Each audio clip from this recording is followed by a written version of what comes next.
دوستای عزیز و مهربونم، سحر هستم، راوی کانال داستان‌های عاشقانه با سحر. ممنون میشم با سابسکرایب کردن و به اشتراک گذاشتن ویدیوها به ما انرژی بدید. محبوبه، چی شده؟ اینجا چه خبره؟ چی به سر مادرم اومده؟ اشکاشو از روی گونه‌اش پاک کرد. همین چند وقت پیش بود فکر کنم یه نفر زنگ زد به دایی منصور و خبر داد دخترش توی یکی از روستاهای اطراف اهواز زندگی میکنه. دندونامو رو هم فشار دادم. زن جواد تون سر تکون داد. نه، یه مرد بود. بعد از اون دایی منصور شک کرد و هی پا پیش خاله گلی شد. ولی اون بیچاره نم پس نداد. تا همین هفته پیش بود که فکر کنم خاله رفته بود خونه همسایه تا یه سراغی از جواد بگیره. دایی منصورم تعقیبش کرده بود و ما تو مبهوت نگاش میکردم. چی داری میگی محبوبه؟ مرد کیه؟ من خیال میکردم همه اینا زیر سر مهری زن جواد بوده. مظلوم لب ورچید. مهری بیچاره که زن خوبیه. من شنیدم کار رفیق جواد بوده. یه اسم عجیبی هم داشت. یه جوگل نگاش میکردم تا شاید بتونه اسم اونی که آرامش رو ازم گرفته لو بده. طوفان بود فکر کنم. شو که برگشتم سمت محمد که چینی به پیشونیش داده بود و عمیق فکر میکرد. آره، انگار اسمش طوفان بود. به سختی خودم رو کنترل کردم که زانوهام سست نشه و آوار نشم روی زمین. آخه چرا طوفان؟ مگه من چه هیزم تری بهش فروخته بودم؟ تهمینه جون، خانم جون مریض احواله. اگه اون دستور نمیداد دایی میومد سر وقت تو همونجا یه بلایی سرت می آورد. ولی خب خانم جون به خاطر همایون دستور داده کسی کاری به کارت نداشته باشه. تو این 10 سال هر کاری کردن همایون زن بگیره رضا نداد. خانم جون میگفت میترسم بمیرم این پسر عذاب بمونه. واسه همینم به هر دری زد تا تو رو برگردونه به این خونه.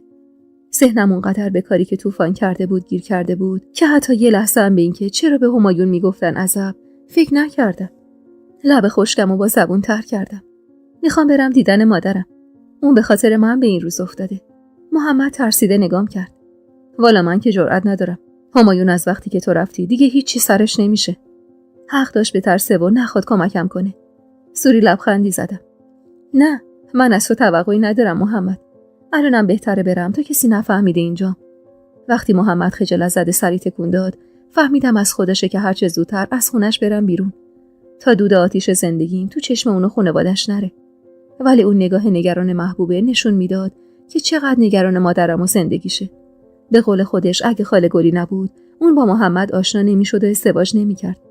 محبوبه نوه عمه مادرم بود و مادرم همیشه هرس میخورد که من باعث شدم پای این دختر بیچاره به این خونه باز بشه. یاد روزایی افتادم که محبوبه بچه دار نمیشد و عمه زبیده یه بند به جون مادرم غر میزد که تو باعث بانی این ازدواج شدی.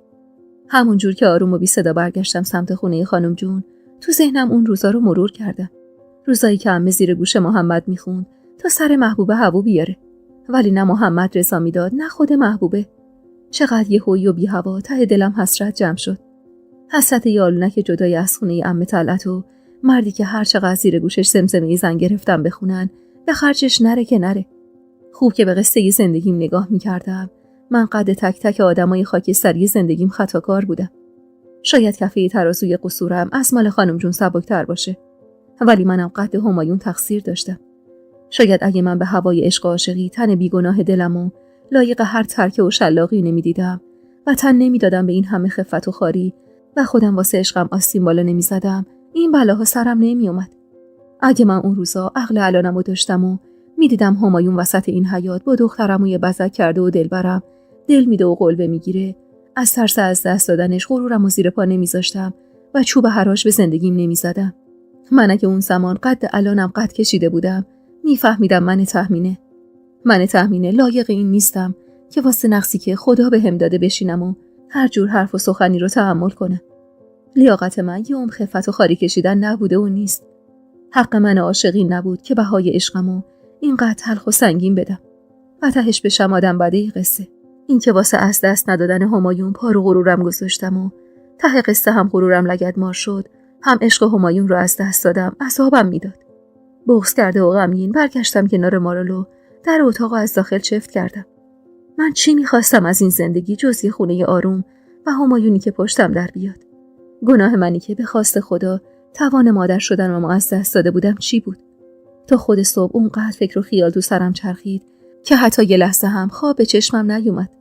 هوا هنوز کامل روشن نشده بود که صدای داد و هوار همایون پیچید تو خونه. خانم جون، گفتم بذارید من بمونم که باز نزنه به سرش ول کنه بره. پوزخندی زدم و دستی به صورت خواب زده دخترم کشیدم. قربون شکلت برم. بخواب، من الان برمیگردم. ترسیده دستشو دور مچم حلقه کرد. مامان، من خیلی میترسم. کاش برگردیم پیش داداش طوفان. اسم طوفانو که به زبون می آورد قلبم فشرده میشد. زورکی لبخندی زدم. مامان بمیره واسط. قول میدم جبران کنم. فقط یکم تحمل کن عزیزم. چشمای درشتش نمناک بود و صداش بغض‌دار. با خودم عهد کردم تک تک این لحظاتو واسه جبران کنم. نه تنها این لحظات تلخ و وحشتناک که حتی این 8 سال زندگی وسط گنداب دروغم واسه جبران کنم و نذارم همینجوری با دروغ بزرگ شه. از اتاق که زدم بیرون در پشت سرم قفل کردم. همایون هنوز تو اتاق خانم جون داد و هوار میکرد که پشت سرش وایسادم. من اینجام، جایی نرفتم. با چشمایی به خون نشسته برگشت سمتم و شاید اگه نگاه پردل و جرأتم رو نمیدید کشیده این اصاره صورتم میکرد. کدوم گوری بودی؟ گره اخمامو محکم‌تر کردم. شور و سوادت همین قده همایون خان.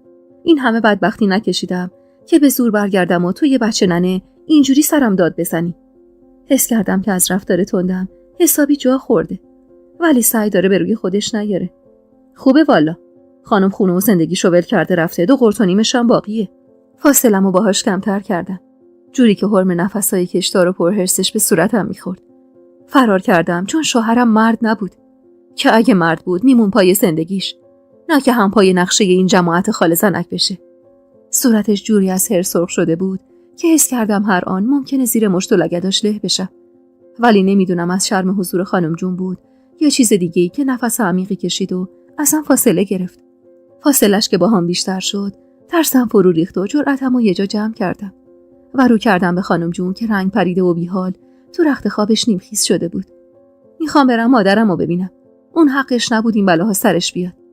قبل از اینکه خانم جون چیزی بگه همایون قرید. من صلاح نمیبینم. یعنی از این لحظه تا آخر عمر صلاح نمیبینم که تو پاتو از این خونه بیرون بذاری. سرد و بیروح نگاش کردم. خانم جون که از بحث ما کلافه شده بود چند تا سرفه پشت سر هم کرد و خسته و بیرمق نگاش کرد. برو گلبانو رو بیار. همایون عصبی نگاش کرد. خانم جون، شما که میدونی اون زن باعث شد. رو حرف من حرف نیار بچه. برو بیارش. خانم جون با تشری که به همایون زد به سرفه افتاد. بی فکر و معطلی از پارچه روی تاقچه لیوان آبی واسش ریختم و جلو دهنش گرفتم. اما خانم جون، اگه دایی منصور فهمید چی جوابشو بدم؟ خانم جون هرسی لیوان آبو که جلوی دهنش گرفته بودم پس زد.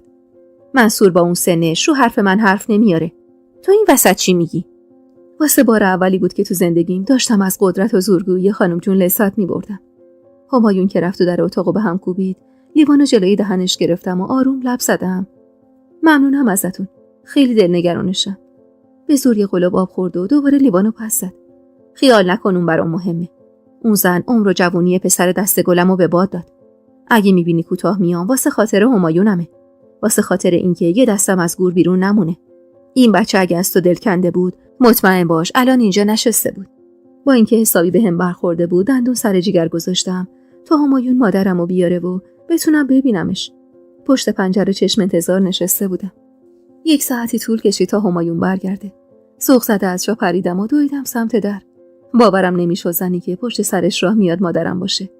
یه چادر رنگی رنگ رو رفته کهنه رو سرش انداخته بود و صورتش رو سفت گرفته بود. بی فکر و معطلی خودم رو انداختم تو آغوشش.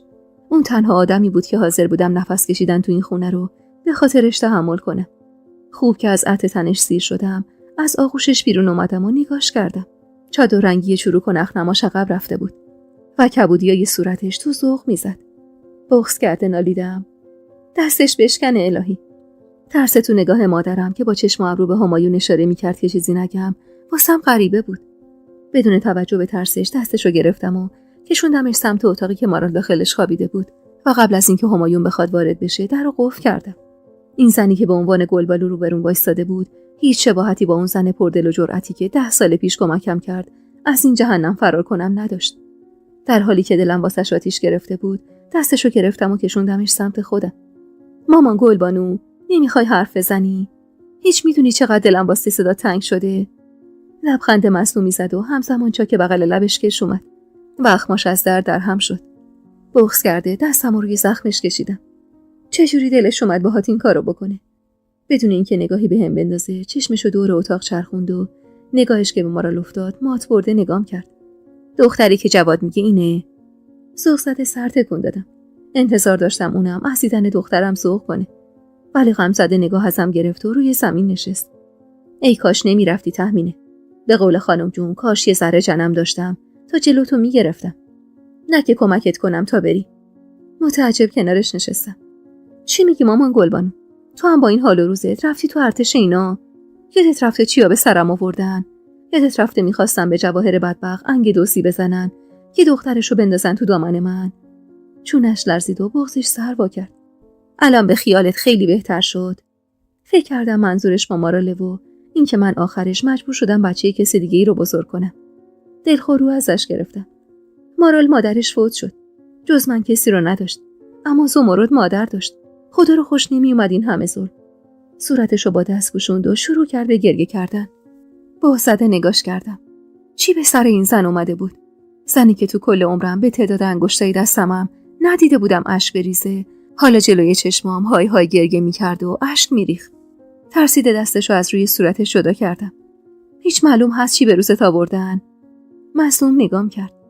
10 ساله دارم با این کابوس زندگی میکنم. که ای کاش نمیذاشتم بری. اگه تو نمیرفتی همایون دیوونه نمیشد و خون به دل اون بدبخت نمیکرد. کاش نرفته بودی تهمینه. 4 ماه بعد از رفتنت بود که همایون از همه جا ناامید شد و داغ دلشو سر جواهر بیچاره خالی کرد. چند روزی تو انباری زندونیش کرد. خیال میکرد واسه خاطر اون رفتی. دختر بیچاره چقدر کتک خورد. حاج موسی به دادش رسید و آزادش کرد. ولی همایون ولکن نبود. زده بود به سرش انگار. وسط سیاهی زمستون زمرد ازش گرفت و از خونه انداختش بیرون. کاش دستم میشکست و شبونه نمیرفتم پیش. یواشکی بردمش تو زیر زمین خودمون. چه میدونستم صبح نشده نعششو میذارن جلو چشمم. چیزی که میشنیدم و باور نمیکردم. در حالی که لبام عین ماهی بیرون افتاده از تنگ آب باز و بسته میشد نگاش کردم. 4 ماه بعد از فرارم. دقیقاً روزایی که مادرم با هم سرد رفتار میکرد و رفتار جواد به شدت مشکوک بود. آروم لب زدم. چرا؟ با گریه نگام کرد. میگفتن خودشو دار زده. از ترس همایون و زندگی بدون زمرد. من هنوز با گذشت 10 سال از اون روزا صورت باد کرده و کبودشو نتونستم فراموش کنم. با حرفای مادرم دستمو جلوی دهنم گرفتم تا مبادا صدای ازم در بیاد و مارالو خواب زده کنم. چشمامو که از هجوم اشک میسوخت رو هم فشار دادم و تصویر چشمای زمردی رنگش به خاطرم اومد. 14 سالش بیشتر نبود. منی که حتی موقع درد و مرض خودمم کفر نگفته بودم اون لحظه خدا رو منکر شدم. خدایا هستی؟ میبینی؟ پس حواست کجاست؟ چرا اون چوب عدالتتو نمیگیری دستتو؟ نمیکوبی تو سر این جماعتی که اون بلاها رو سرش آوردن؟ خدایا پس کجایی؟ مگه نمیگی از رگ گردن به بنده هات نزدیکتری؟ پس کی قراره جبران کنی زندگی برباد رفته جواهر رو؟ عصبی اشکامو پس زدم و نگاهمو دوختم به مادرم. دخترش چی؟ اون کجاست؟ مامان گلبانو لبخندی زد. پیش طلعته. به اون میگه مامان. با حرص از جان بلند شدم و پاتون کردم سمت اتاق خانم جون که صدای گفتگوش با همایون از اونجا می اومد. اونقدر حرص و کینه و نفرت تو دلم جمع شده بود که نفهمیدم چجوری وارد اتاق شدم و یقه پیرهنشو چنگ زدم. تو اسم خودتو گذاشتی مرد؟ بی غیرت. غیرتت کجا بود وقتی زنتو مادر بچه‌تو از خونه مینداختی بیرون؟ فقط بلدی واسه من سینه سپر کنی. اون دختر یتیمی که واسط بچه آورسن نبود، ناموس نبود. گریه میکردم و با مشت به سینه‌اش میکوبیدم. از شوک رفتارم که بیرون اومد مچ دستامو تو چنگش گرفت و از خودش جدا کرد. نگفتم خانم جون، نگفتم نباید پای این زن به این خونه باز شه. نیومده شروع کرد کاراشو. با اخم و تخم به مادرم که ترسیده تو آسونه‌ای در وایساده بود اشاره میکرد. انگار که توی این 10 سال همون تهمونده مرام معرفتشم دود شده بود رفته بود هوا و شده بود یکی لنگه آقا. حتی حرف زدنش و طرز نگاه کردنشم با آقا مو نمیزد. از اون همایون جنتلمن روزای اول هیچ خبری نبود. از حرص بدنم شروع کرد به لرزیدن و زانوهام سست شد. انگار که دیگه توان جنگیدن نداشتم و خبر مرگ جواهر تیر خلاصی بود که روزگار به قلبم زد. اون لحظه‌ای که وسط اتاق خانم جون تو خودم آوار شدم و شروع کردم به گریه کردن، احساس شکست می‌کردم. احساس پوچی. انگار تموم درد و غمی که این سالها تحمل کرده بودم هیچ بود و کل عمرم پی یه سراب میگشتم. و حالا حرفای مادرم یه بند تو سرم تکرار میشد.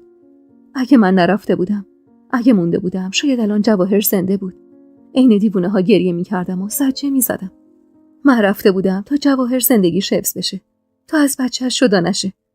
اما حالا چی میشنیدم؟ همایون که انگار دلش به رحم اومده بود، بازوهامو گرفت و بلندم کرد. بس تحمینه. بس کن، اون حتی استخوناشم پوسیده. میونه گریه سر زدم تو عسلی چشماش که غم پوشونده بودشون. شاید استخوناشم پوسیده بود، ولی داغش روی دل من عجیب سنگینی میکرد. من مسبب تموم بلاهایی بودم که سر اون اومده بود. اگه من ساده‌لو به هوای نگه داشتن عشقم پای اون بیچاره رو به این خونه باز نمی‌کردم، شاید هنوزم توی اون روستا داشت زندگیشو میکرد. بی حال و کرخ نالیدم. تو قول دادی بهم همایون. قول دادی خوشبختش کنی. قول دادی نذاری عذاب بکشه. قول داده بودی بهم بی معرفت. سرمو به سینه‌اش چسبوند و سعی کرد آرومم کنه. ولی حال خراب من به این راحتی آروم نمیشد. اون روز اونقدر داغون بودم که به زور چند تا حب قرصی که همایون به زور به خوردم داد تونستم پلک رو هم بذارم. و تمام مدتی غرق خواب بودم. تصویر چشمای سبز و نمدارش از جلوی چشمام کنار نمیرفت. با حس لمس دست کسی لای پلکامو باز کردم. عزیز دلم، پاشو یه چیزی بخور، ضعف میکنی. گیج و گنگ نگاش کردم. شاید اگه اون چند تار موی سفید لای موهاش و چروک پنجه کلاغی گوشه چشماش نبود، تا چشمم به آینه شمدون تو تاقچه میافتاد، خیال میکردم برگشتم به 10 سال پیش تا تمام اشتباهاتمو رفو کنم. بی حال لب زدم. مارال. لبخند کمجونی زد. ایناهاش. واسش رخت خواب پهن کردم. خوابیده. دست باچه تو رخت خوابم نشستم و چشم چرخوندم دور اتاق به هوای دیدن مارال. کمی دورتر از من رخت خواب تمیزی واسش پهن کرده و لحاف گلدوزی شده ای رو روش انداخته بود. شاید اگه من همون من 10 سال پیش بودم، دلم قنج میرفت از دیدن دختری که مامان صدام میزد و توی رخت خواب دست تو زعم طلعت درست وسط اتاقه که بالا خونش خوابیده بود. اما اون لحظه دلم خالی از هر ذوق و احساسی بود. خیلی ضعیف شدی عزیزم. مادرم واسط حلیم بار گذاشته، بخور جون بگیری. متعجب یه تای ابرومو بالا دادم و سر زدم به قاشق توی دستش که جلوی دهنم گرفته بود. مادرم کجاست؟ چرا منو آوردی اینجا همایون؟ از لرزش دستاش حس کردم که عصبی شده، ولی سعی داره خودشو کنترل کنه. با هرس قاشقو توی بشقاب انداخت. اون فعلا پیش خانم جون میمونه تا خاندایی منصور تکلیفشو روشن کنه. تو هم جات هم اینجاست. اینجا خونه توئه، نه اونجا. موقع زدن این حرفا دندونای ردیفش روی هم فشار میداد و آرواره‌هاش از هرس میلرزید. خسته بودم. خسته از هر جنگ و دعوای بی اثری. انگار تمام امیدم رو یه جا از دست داده بودم. بغض کرده چشم ازش گرفتم. اینجا احساس خفگی میکنم. در و دیوارای این اتاق پر از خاطرات تلخ و ناخوش. انگار که بغض و لحن مظلومم دلشو به رحم آورد. خودشو به هم نزدیک کرد و سینی رو کنار زد و دستشو دور کمرم حلقه کرد. وقتی دست گرمش روی کمرم نشست، تنم از حس غربت و غریبی که بهم میداد لرزید. تو با من راه بیا تحمینه جان. قول میدم یه خونه واسط بسازم تا همین باغ، همون جوری که همیشه دلت میخواست. یه پنجره میزنم به دیوار مطبخش قد در این اتاق. تو فقط با من راه بیا و دیگه اینجوری سرد نگام نکن. سرد و بیروح نگاش کردم. همایون نمیخواست باور کنه این تحمینه زمین تا آسمون با تحمینه 10 سال پیش فرق داره. نمیخواست باور کنه این دل ساب مرده حتی با یه پنجره 2 متری روی دیوار مطبخشم رضا نمیده به زندگی تو این باغ نس. همایون، چطور میتونی تو این حیات زندگی کنی وقتی جنازه ای زن بیچاره‌تو از زیر زمینی یکی از خونه هاش کشیدم بیرون؟ کلافه نگام کرد. 10 سال از اون روزا میگذره تحمینه. بغضم شکست. چجوری این وجدان لامصبت درد نمیگیره همایون؟ من دارم از غم و غصه خفه میشم. قطره اشک چکیده روی گونه‌مو با سر انگشتش پاک کرد و بوسه‌ای به صورتم نشون. تحمینه، من همونقدر که عاشق تو هم از اون دختر بدم میومد. دوست داشتن که زوری نیست. دلم باهاش نبود و وقتی تو رفتی هر بار که میدیدمش داغ دلم تازه میشد. و انگار یکی تو سرم میزد که آره زنت، عشقت، پاره تنت به خاطر این دختر ول کرد و رفت. تحمینه، من طاقت نداشتم ببینمش. من حتی علاقه‌ای به دخترشم ندارم. بی هوا یاد مهری افتادم. یاد عادلی که به خاطر نخواستن ماهی دخترشم نمیخواست. انگار یکی چنگ زد به قلبم و پشت کتفم تیر کشید. چطور دلت میاد با بچه‌ای که خونه تو رگاشه اینجوری رفتار کنی؟ همایون، واقعا چطور میتونی؟ این بچه رو ببین. با اینکه خونه من تو رگاش نیست، اما تموم دار و ندار منه. بعد تو با دختر خودت. محکم در آغوشم کشید و سرشو توی موهام فرو کرد. شاید اگه تو بودی اینجوری نمیشد. شاید چون هر بار که نگاش میکنم یاد این میافتم که واسه خاطر داشتن اون تو رو از دست دادم ازش دلچرکین میشم.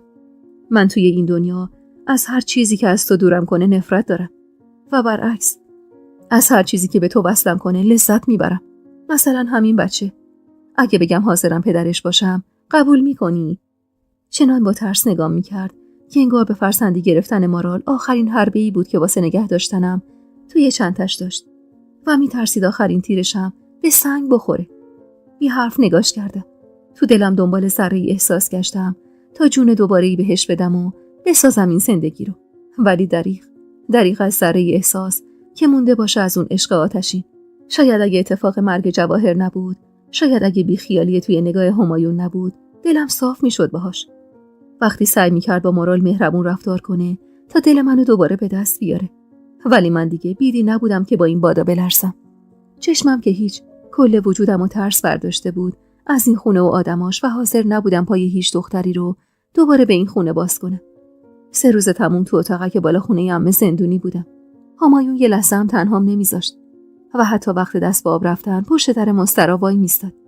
سعی میکرد هر جور شده به من و مارال محبت کنه تا دلمو نرم کنه. اما من قلبم آتیش میگیره وقتی زمردو میدیدم. یه دختر فوق‌العاده خوشگل و خوشقد و بالا که عجیب شبیه همایون بود و تنها وجه تمایزش باهاش اون یه جفت چشمای سبز درشتی بود که آتیش مینداخت به جونم. مارال بهونه طوفان رو میگرفت و من میدیدم هر بار که اسم طوفانو میاره اخمای همایون در هم میشه. بیچاره بچم تنها دلخوشی زندگیش یعنی بازی کردن با طوفانو از دست داده بود. کنارش نشستم و دستمو دور گردنش شلقه کردم. قربونت برم. داداش طوفان حالش خوبه. چرا بی خودی اشک میریزی؟ ترسیده نگاهی به همایون که با اخمای در هم کمی اون طرفتر از ما نشسته بود انداخت. پس کی برمیگردیم خونه خودمون؟ من از اینجا خوشم نمیاد مامان. ناامید و سردرگم بودم. ولی سعی کردم مارال چیزی احساس نکنه.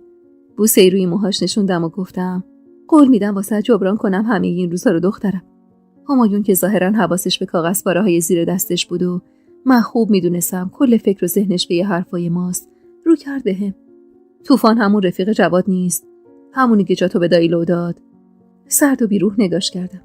چه تو نگاه هم دیده بود که سعی داشت با یادآوری این قضیه فکرمو نسبت به طوفان مسموم کنه. خودشه. پوزخندی زد و نگاهشو ازم گرفت. بی خیال دست مارالو توی دستم گرفتم و از جا بلند شدم که همزمان سر همایونم از روی نوشته ها بلند شد. کجا به سلامتی؟ بدون ذره‌ای تردید راهمو کش کردم سمت در و همونجور که دسته در رو پایین میکشیدم جواب دادم میرم خونه خانم جون. باید با مادرم حرف بزنم. بی حرف پشت سرم راه افتاد و منم بی خیال این رفتار مسخرش پله ها رو 2 تا یکی کردم. عمه طلعت گوشه نشیمن دراز کشیده بود و کتاب دعایی دستش گرفته بود. تو این 3 روز حتی یه بارم به صورتم نگاه نکرده بود و جواب سلامم رو هم نمیداد. اما حاج موسی کمی مسلمون‌تر بود و لااقل سلاممو بی جواب نمیذاشت. پاتون کردم سمت خونه خانم جون و مارالم بی حرف و حتی ذره‌ای غرغر دنبالم کشیده میشد. وقتی وارد خونه خانم جون شدم، همایون خواست پشت سرم وارد بشه که کلافه و عصبی راهش رو سد کردم. تا کی قراره این دنبال من راه بیفتی؟ تو کار و زندگی نداری همایون؟ لبخند مسخره‌ای زد و بهم اشاره کرد. زندگی من اینجاست. اگه تخمینه قدیم بودم، قطعاً قند ته دلم آب میشد از این حرفاش. ولی حالا درست در آستانه 30 سالگی، وقتی قد یه پیرزن 70 ساله توی زندگیم سختی کشیده بودم، شنیدن این حرفا از دهن مردی که اگه ذره‌ای، فقط ذره‌ای دل و جرأت خرج زندگیمون کرده بود، این بلاها سرمون نمی اومد، کمی بیشتر از حد معمول واسم مسخره و مضحک بود. به زور جلوی پوزخندمو گرفتم. پس بشین همینجا، چون میخوام تنهایی باهاش حرف بزنم. بدون اینکه مقاومتی کنه همونجا کنار پله‌های ایوون نشست. این چند روزو مادرم تو اتاق پشتی خونه خانم جون سر میکرد. وقتی دیدم خانم جون غرق خوابه، از خدا خواسته قدممو تندتر کردم سمت اتاق پشتی و با صدای زمزمه‌های آوازش لبخند نشست رو لبم. کنج اتاق نشسته بود و پیراهنی رو کوک میزد.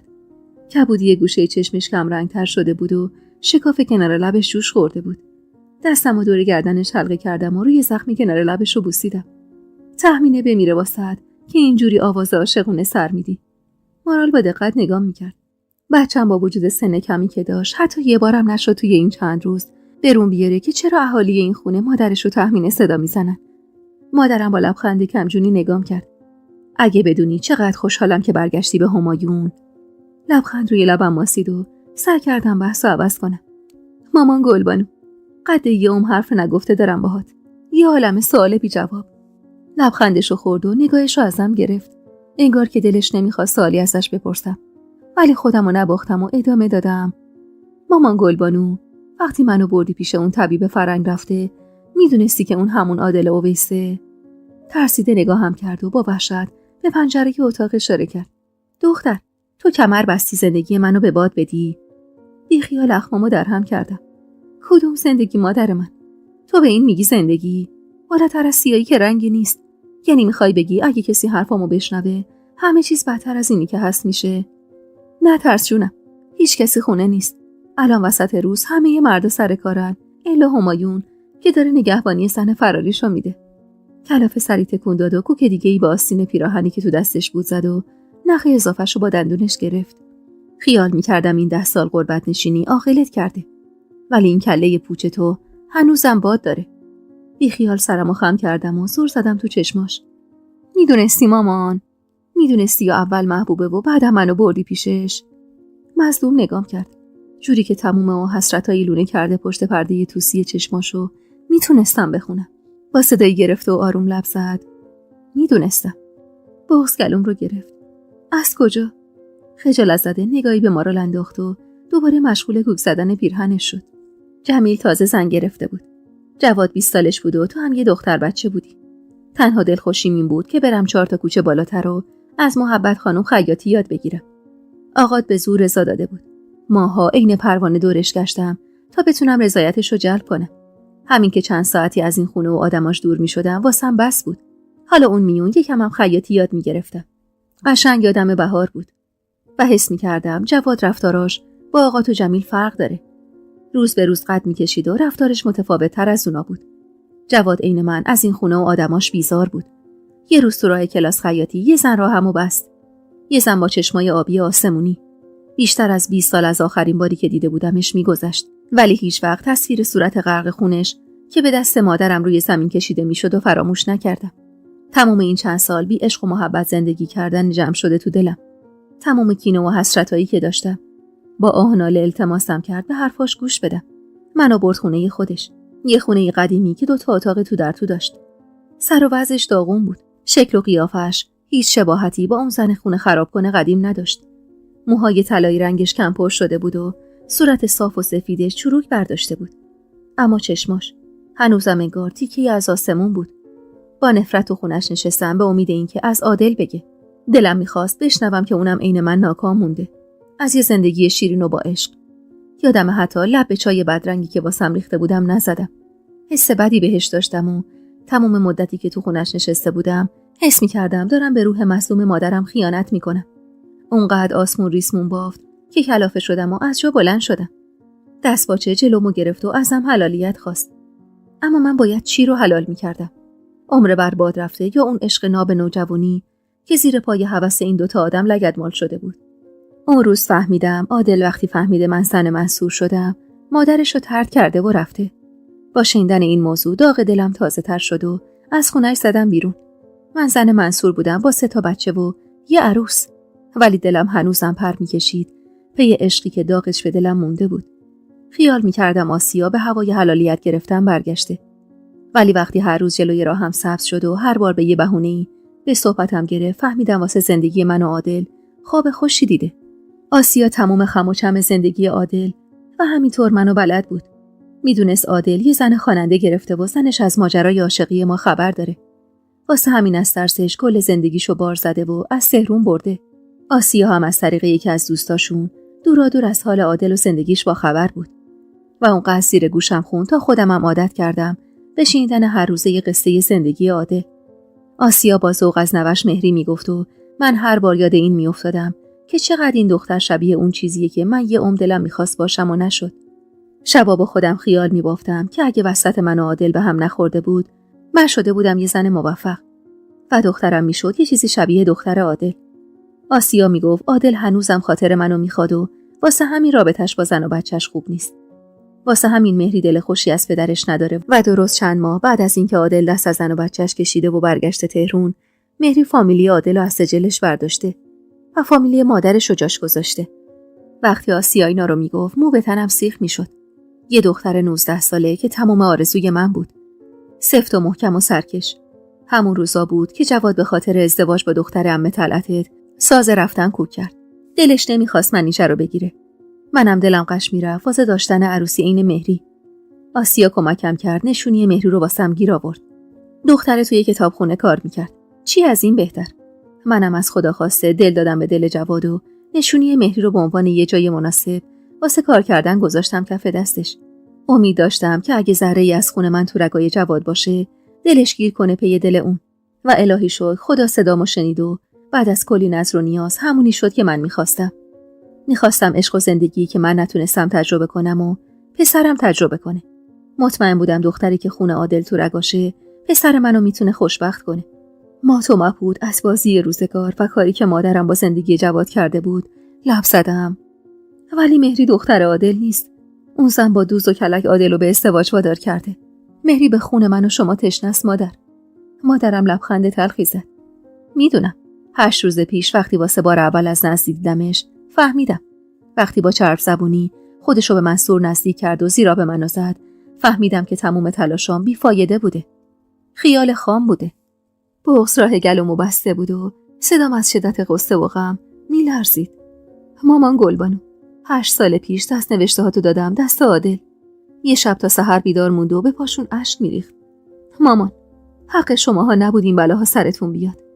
مادرم خنده تلخی کرد که از 1000 تا گریه پرسوز و گدازم بدتر بود. درسته که مقصر به هم خوردن وسط ما آقام بود و آسیا. ولی عادلم کم تقصیر نداشت. اون اگه به خطای دیگرون منو تنبیه نمی‌کرد و ولم نمی‌کرد تو اون محله، نه من الان اینجا بودم نه تو. عادل عشق و علاقش به منو فروخت به غیرت و تعصبش. اون یه مرد کامل و ایدئال بود که اگه ولم نمی‌کرد و نمیرفت زندگیم گلستون میشد. واسه همین خیال کردم اگه تو رو ببرم پیشش میتونه رود اثر بذاره و فکر تو راجع به زندگی تغییر بده.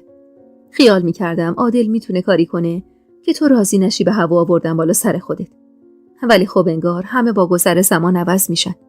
صدامو پایین‌تر آوردم و سرمو نزدیک گوشش کردم. مامان گلبانو، من مطمئنم اون هنوزم خاطر تو میخواد. اگه آقام طلاقت بده میتونی؟ ترسیده دستشو روی دهنم گذاشت. حرفشم نزن تهمینه. نه منصور منو طلاق میده، نه من دیگه تو این سن و سال دنبال اینجور چیزام. چونم لرزید. ولی تو عادل میتونید با هم. حرفم با دیدن قطره اشکی که از چشمش چکید نصف نیمه موند. قلبم داشت واسه معصومیتش آتیش میگرفت. چقدر داغ عشق سخت بود. دست سردمو تو دستش گرفت و گفت: تهمینه جان، زندگی قصه عاشقی یوسف و زلیخا نیست که بعد از سالها بشه برشون گردون کنار هم. زندگی تلختر از این حرفاست. من مادر 3 تا بچم. تو دختری یا حرف دل سرت میشه. ولی پسرام چی؟ اونا اگه من اینطور خبطی کنم دق میکنن. نمیشه که فقط به فکر دل خودم باشم و پا بذارم رو غرور و غیرت اونا و نابودشون کنم. اینجوری فرق من و آسیا چیه؟ من نمیخوام جواد و جمیل عین عادل از من دل سرد بشن و چشم دیدنمو نداشته باشن. گریم شدت گرفت. ولی مامان گلبانو، دل خودت چی؟ نفس عمیقی کشید و پیراهنی رو که تو دستش بود کنار گذاشت. این دل من دیگه کارش از این حرفا گذشته.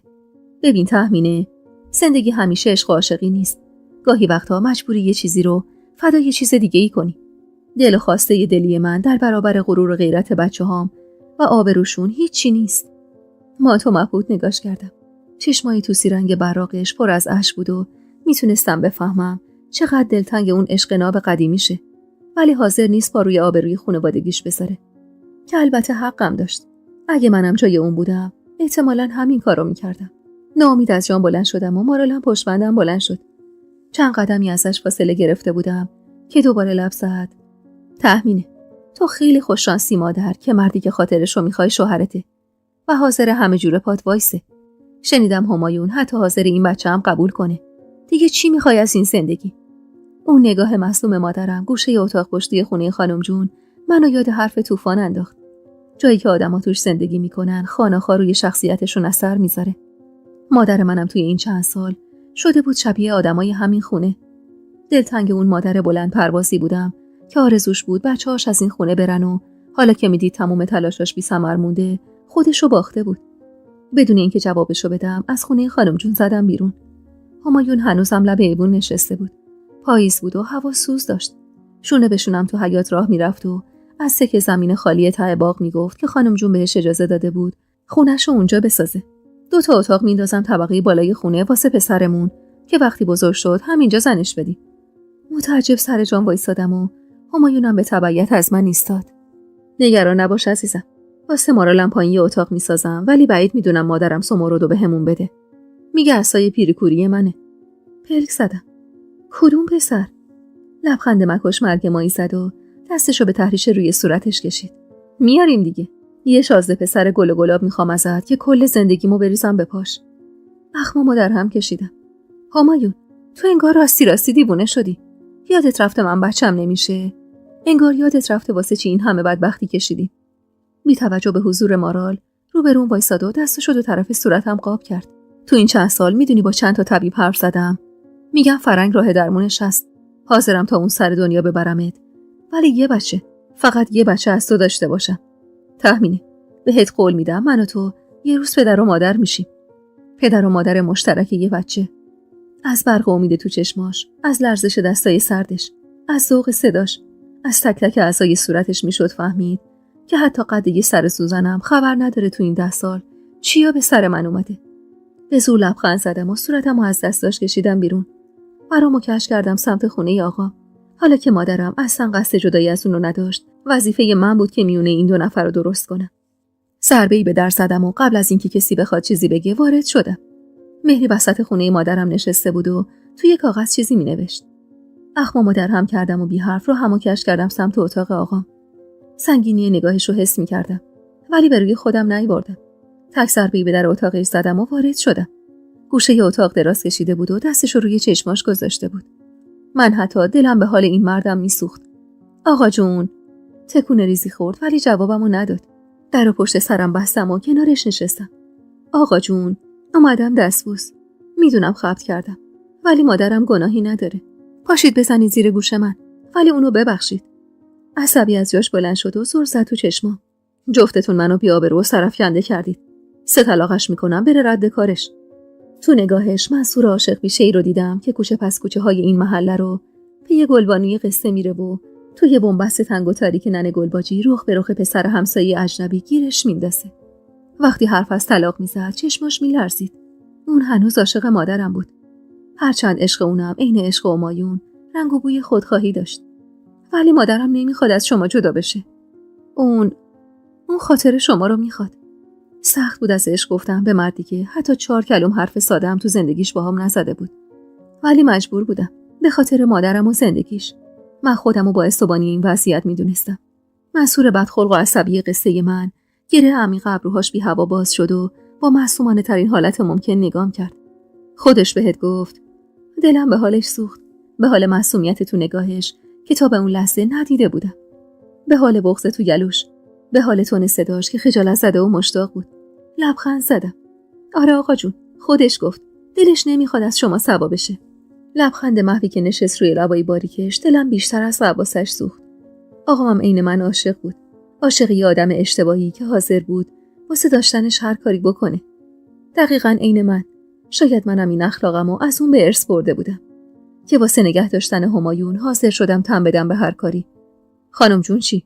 یه وقت نگه باید طلاقش بدی. ما تو مبهوت نگاش کردم. اون پیرزن فرتوت افتاده توی رخت خواب چی داشت که حتی این مرد جا افتاده 60 خورده ساله هم ازش حساب می‌برد. کمی رنجیده بودم ولی به روی خودم نیاوردم. شما که میدونی خانم جون از طلاق خوشش نمیاد. میگه معصیت داره، رسواییه. پس خیالتون تخت از خودش هم هست عروسش برگرده سر خونه زندگیش. لبخند روی لبش عمق گرفت و منم پا به پاش لبخند زدم. خودت میری بیاریش. نمیخوام فک و فامیل بگن منصور رفت منت کشی. خندیدم. چشم آقا جون. هنوز نگاه میکرد. عین یه بچه 5-6 ساله که یهو به مراد دلش رسیده باشه. لبخند روی لبش جمع نمیشد. بغض کلمو گرفت.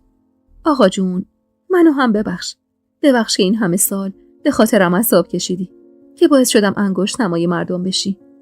لبخند رو لبش ماسید و دوباره ابروهاش به هم گره خورد. انگار که دوباره داغ دلش تازه شده باشه. سکوتش بهم دل و جرأت داد. روزی که رفتم به همه جوانه فکر نکردم آقا جون.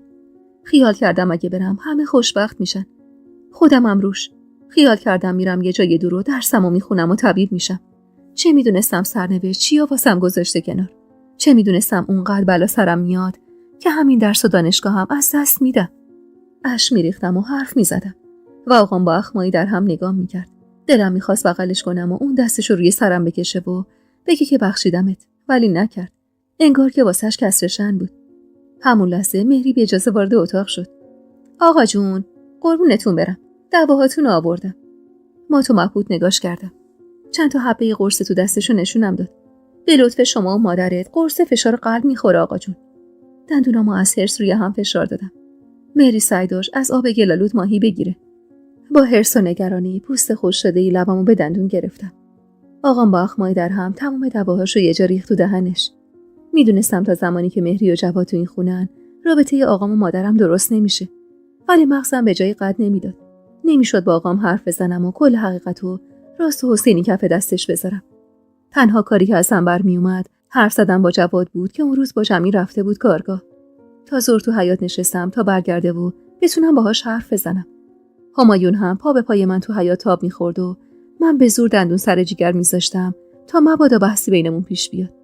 ظهر که جمیل و جواد برگشتن دویدم سمتشون. جمیل نگاه چپ چپی به من انداخت و راهشو کج کرد سمت خونه. جواد، باید باهات حرف بزنم. لبخند زد. میبینم که برگشتی به زندگیت. بی توجه به اشاره‌اش به همایون دستشو گرفتم و کشوندمش ته باغ تا کسی حرفامو نشنوه. میدونستم مهری اون قصد رنگ هست که با حرف و محبت تا بون استخونه جواد رفته باشه و من نتونم با 4 کلم حرف مجابش کنم که زنش سعی داره زندگی مادرمون رو خراب کنه. واسه همین اسمی از مهری نیاوردم. جواد، مامان گلبانو میخواد برگرده سر زندگیش. لبخندش عمق گرفت. میدونستم دلش نمیاد از حاج منصورش دل بکنه.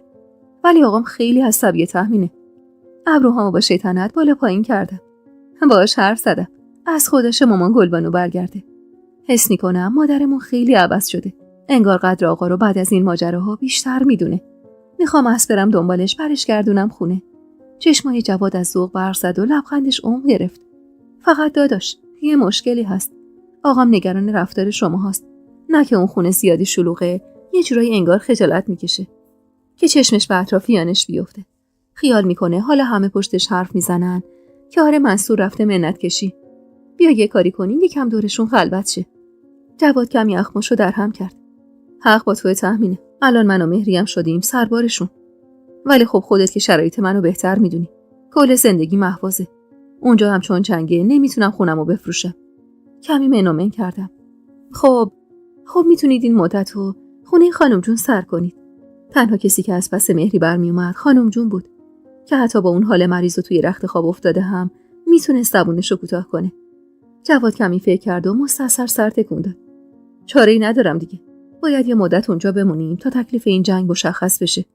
تو رو به راهی؟ همایون که اذیتت نمیکنه. پوزخندی زدم. اگه این واسه شدنش بهم اذیت کردن محسوب نشه، نه، مشکلی نداره. دستی به سرم کشید و بغلم کرد. بهش حق بده تهمینه. همایون خیلی میخوادت. عاشقته. فراره ضربه بدی بهش زده.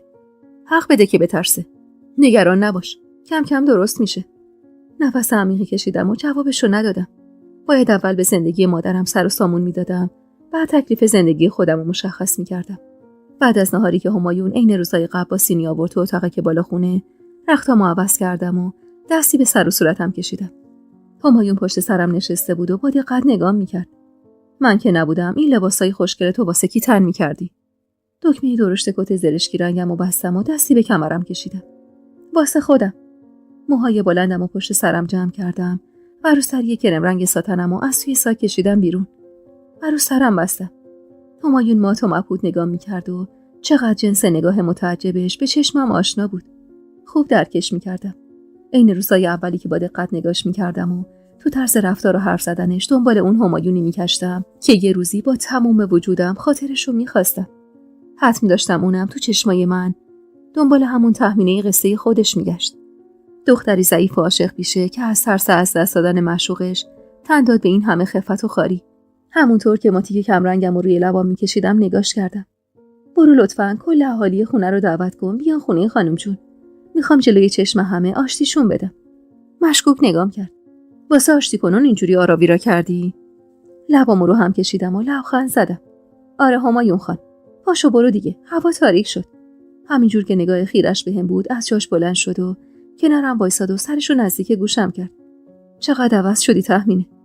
احساس میکنم اصلا نمیشناسمت. نگاهم پی مارال بود و دستمو روی بازوش گذاشتم و از خودم دورش کردم. بچه داره نگامون میکنه. زشته. کلاف دستی به پس گردنش کشید. واسه همین میخوام زودتر خونه رو بسازم دیگه. چپ چپ نگاش کردم که باعث شد با خنده از اتاق بزنه بیرون و من بمونم و نگاه پر از سوال مارال.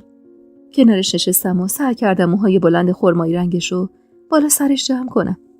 مامان، جان مامان، چرا اینا تهمینه صدات میکنن؟ بالاخره پرسید اون سوالی رو که ازش میترسیدم. انگار که یه جسم سرد و شیشه‌ای تو وجودم ترک برداشت و خورده‌هاش نشست به تن قلبم. 8 سال تموم به این روزا فکر کرده بودم. به اینکه یه روزی یه جایی مجبور میشم کل حقیقت رو کف دستش بذارم. ولی نه توی این سن. سرشو چرخوندم سمت خودم و منومن کردم. قول میدم یه روزی همه اینا رو واسه توضیح بدم مامان. قول. با چشمای درشت قهوه‌ای رنگی زور زد تو صورتم. بوسه روی پیشونیش نشوندم و نزدیک گوشش لب زدم. هرچی شد اینو یادت باشه. تو عزیزترین آدمی هستی که من تو کل زندگیم داشتم. بی حرف دستشو دور کمرم حلقه کرد و من پر شدم از حس آرامش. خوب یادم هوا هنوز روشن بود که همایون برگشت تو اتاق و شلوار راحتیشو با شلوار اتو خورده خوش دوختش عوض کرد و همونجور که دستای روغن مال شدهشو به موهاش میکشید نگام کرد. همه خونه خانم جون جمعن. لبخند زدم. مثل اینکه تو بیشتر از من از آشتی کنون مادر و پدرم خوشحالی. با دیو قبقب انداخت و یقه پیرهنشو صاف کرد. این آشتی کنون همچین یه نموره دو جانبه است. میخوام به اهالی خونه خبر شروع دوباره زندگیمونو بدم. این جماعت از خدا بی خبر یه جوری رفتار میکنن که انگار انتظار دارن دایی از اون ور گلبانو رو طلاق بده و منم از این ور تو رو. این مهمونی یا آب پاکی میشه رو دست همشون. سر تکون دادم و دست مارالو تو دستم گرفتم و از اتاق زدم بیرون و همایونم پشت بند ما از پله ها سرازیر شد. تموم چراغای باغ روشن بود و خونه خانم جون شلوغ و پر سر و صدا. نفس عمیقی کشیدم و قدممو تندتر کردم. ایوون پر بود از کفش شدم پایه‌ای رنگارنگ. نگاهی به صورت گل انداختی و همایون انداختم و کفشامو از فام در آوردم و وارد خونه شدم. دور تا دور مهمون خونه آدم نشسته بود. آدمایی که تا چشمشون به من افتاد صدای پچ پچشون قطع شد و خیره نگام کردن. عمه طلعت رو به روی در نشسته بود و با اخم نگام میکرد. یاد روزایی افتادم که خیال میکردم منو قد دخترش دوست داره. و زمانی که دیدم دلش نمیخواد خواستگارای دخترش بفهمن پسرش 2 زن داره، فهمیدم تومنی 2000 فرق هست بین عروس و دختر. وارد مهمون خونه شدم و سلام محکمی به کل مهمونا دادم. بعضیا به زور جوابمو دادن و بعضیا حتی زحمت همینم به خودشون ندادن. خانم جون تنها کسی بود که از دیدن ظاهر آراسته من کنار همایون چشماش برق میزد. به زور راه باز کردم و بالاترین قسمت اتاق وایسادم. محبوب دست مارالو گرفت و کنار خودش نشون. آقام سمت راست خانم جون نشسته بود و اما من و چهرم اون طرفش. میونه جمعیت چه شرخوندم دنبال مادرم. نبود و این کمی از اعتماد به نفسمو میگرفت. سنگینی نگاه جمعیتی که به چشم یه بدکار نگام میکردن کمی عذابم میداد و من هی این پا اون پا میکردم تا شاید سر و کله مادرم پیدا شه. چند دقیقه سر پا ایستادم تا بالاخره مادرم سینی به دست وارد اتاق شد. یه سینی استیل بزرگ که توش بیشتر از 40 تا استکان کوچیک چای بود. دستای استخونیش میلرزید. میدونستم از گولت سن نیست و از خجالت و اضطراب زیاد از حده. وقتی سینی چای رو دور تا دور اتاق چرخوند و کنار عمه طلعت نشست، با تک سرفه ضعیفی گلومو صاف کردم. ازتون خواستم اینجا جمع بشین چون میخوام بی پرده باهاتون حرف بزنم. خواستم همه باشن که حرفام با یک کلاغ 40 کلاغ به گوشتون نرسه. ما همه هم خونه همین. مگه نمیگم فامیل اگه گوشت همو بخورن استخونه همو دور نمیندازن؟ پس چرا من هرچی کشیدم از خودی کشیدم؟ بغض گلومو گرفته بود و قطره اشکی میل چکیدن داشت. با سرانگشتمونو گرفتم و سر زدم تو نگاه مغموم خانم جون. میدونستم که میخواستید وصیت آقا بزرگ رو اجرا کنید. میدونم که دلتون میخواست بچه‌هاتون از ور دل هم جمع نخورن. ولی راهتون یکم غلط بود. من بچه بودم، خام بودم. عشق چشم و گوشم و کور و کر کرده بود. شما که بزرگتر ما بودی نباید با لکه‌دار کردن آبروی من این وسط رو جوش میدادی. من عاشق بودم، میمردم واسش. خطا کردم، میدونم، ولی به خاطرش پا گذاشتم رو آبرو و عزت نفس و غرورم. ولی قبل از اینکه عاشق باشم یه انسان بودم. نگاهمو سر دادم روی صورت زمرد که کنار عمه نشسته بود. چشمای خمار سبز رنگش منو پرت میکرد به گذشته‌های نچندان دور. به روزی که به خاطر عشق به همایون چشم پوشیدم از ظلمی که قرار بود در حق مادرش بشه. و دستشو گرفتم و کشوندمش تو این خونه تا طالعش رقم بخوره. بغضمو به زور قورت دادم و سعی کردم پلک نزنم تا مبادا دوباره اشکی از سر صف روی گونه‌هام بشینه. من آدم بودم که نخواستم در حق مظلوم جفا کنم. من خطا کردم، قبول دارم. نباید از خونه و زندگیم فرار می‌کردم. ولی اگه نمی‌رفتم تا قیام قیامت سرم پیش وجدانم خم بود. روزی که رفتم یه دردم زندگیم بود و عشق و رویاهام. یه درد دیگه‌م هم زنی بود که می‌خواستن آوارش کنن تا بچه‌شو بذارن تو دامن من. به اینجای حرفم که رسیدم عمه زیر گوش زمرد پچ‌پچی کرد و زمرد بی حرف از جاش بلند شد و رفت. میدونستم سعی داره اتفاقات گذشته رو ازش مخفی کنه و حالا با اون اخمایی در هم خیال میکرد من میخوام تمام پتش رو آب بریزم. نفس عمیقی کشیدم و چشم ازش گرفتم. من اونجا بودم تا آرامش از دست رفتگی زندگی مادرم رو جبران کنم، نه که زندگی یه بیگناه دیگر رو خراب کنم. اونم یه دختر بی‌پناه و بی‌مادر که پدرش هیچ میل و رغبتی بهش نداشت. گاهی وقتا غرق شدن تو بیخبری هزاری بهتر از دونستن و عالم با خبریه. شاید تقدیر سمورو توی ندونستن بهتر رقم میخورد و من حتی حاضر نبودم ذره عذاب وجدان زندگی اون رو هم به دوش بکشم. سر زدم تو چشمای نگران همایون و سعی کردم صدام نلرزه. من اگه رفتم نه دلم جای دیگه‌ای بود، نه زیر سرم بلند شده بود. رفتم چون امیدم و ناامید کردی. رفتم چون تنها دلخوشی ما ازم گرفتی. دلم خوش بود به مردونگیت، به غیرتت، به معرفتت. من و تو به هم قول دادیم اون دختر رو خوشبخت کنیم. رفتم چون به چشم دیدم چه بازیایی سرم آوردن و تو هم باهاشون همبازی شدی همایون. آقام کلافه سر تکون داد. لا اله الا الله. دختر، تو اومدی آشتی کنون یا نبش قبر؟ بس کن دیگه. هرچی بوده تموم شده رفته. یه صلوات بفرستیم بذارین ختمه به خیر شه. وقتی به غیر از خانم جون و همایون کسی در جواب حرف آقام صلوات ختم نکرد، مطمئن شدم تک تک آدمای حاضر تو اون اتاق تا بون دندون مشتاق شنیدن حرفای منن. لبخندی زدم و کمی این پا اون پا کردم. آقا جون، اجازه بدید حرف بزنم. اگه الان اینا رو نگم تا آخر عمر سر دلم میمونه. بذارید بگم تا بدونن مادرم هیچ گناهی نداشته. اونم عین تمام مادرای این دنیا آرزوی خوشبخت شدن بچه‌هاشو داشته. دلش می‌خواست دخترش طبیب بشه، چیزی که خودش یه عمر خواست و نشد. دلش می‌خواست بچه‌هاش بی دغدغه زندگی کنن، ولی اون نمیدونست که بیرون از این خونه دنیا اونقدر هم که فکر می‌کنه گلستون نیست. از این خونه زدم بیرون تا درسمو بخونم و طبیب بشم و به همه ثابت کنم عین صندوقچه بیدری نیستم که بلا استفاده افتاده کنج اتاق. گریه‌مونم نداد. به حقیق افتادم تا باقی حرفمو بزنم. یا شایدم اونقدر از زدن حرفم واهمه داشتم که از خدا خواسته دل میدادم به بغض سربا کرده و اشک میریختم. چقدر اون لحظه جای خالی طوفانو کنارم حس میکردم. با وجود تمام دلخوری که ازش داشتم، اون لحظه بند وجودم حرفاشو میطلبید. دلم میخواست باشه و یه جوری نگام کنه که قوت قلب بگیرم و دلم گرم بشه با حرفاش. بهم بگه که ناقص نیستم و خجالت نکشم از بازو کردن دردی که خدا بهم داده. ولی نبود. طوفان درست لحظه‌ای که بیشتر از هر وقت دیگه‌ای بهش احتیاج داشتم نبود و من مجبور بودم به خودم تکیه کنم. نگاهمو از صورت منتظر آقام گرفتم و دوختم به چشمای عسلی همایون که یه زمانی قبلگاه هم بود. 1 ماه از رفتنم نگذشته بود که دیدم اوضاع جسمم از روحم هم خرابتره. از این مطب به اون مطب، از این مریض خونه به اون مریض خونه. اولش خیال کردم و بستنم. ذوق اون یه روزم و هیچ وقت یادم نرفت. تو شیشو بشه موندن و برگشتن بودم که برگه آزمایش آب پاکی ریخت رو دستم. شده بودم همونی که خانم جون میگفت. یه زن مریض که نه تنها مادر نمیشه، که یه درد بی‌درمونم تو دلش داره. همایون با حسده نگاه میکرد و من تمام جرأتمو یه جا جمع کردم واسه زدن حرفی که میدونستم بعد از شنیدنش همه به چشم ترحم نگاه میکنن و من نفرت داشتم از این نگاه. طبیب گفت سرطان رحم دارم. واسه همونم بود که مادر نشده بودم. قبولش سخت بود، ولی چاره‌ای نداشتم. از جواد خواستم به کسی نگه. دلم نمیخواست بی خود و بی جهت کسی عزای زندگی منو بگیره. خیال میکردم اگه قبولش نکنم رخت میبنده و میره از زندگی. ولی نرفت. نرفت و سخت‌تر از قبل چنگ انداخت به زندگی. برگشتم تهران و تو همین شهر توان مادر شدنم و واسه همیشه از دست دادم. همایون با دهن نیمه باز نگام میکرد. مردمک چشماش دو میزد و رگ برجسته شقیقش برجسته تر شده بود. چی میگی دختر؟ الان وقت این مسخره بازی هاست. برگشتم سمت آقام که حسابی حرفام شوکش کرده بود. صورتش از حرص قرمز شده بود و لباش میلرزید.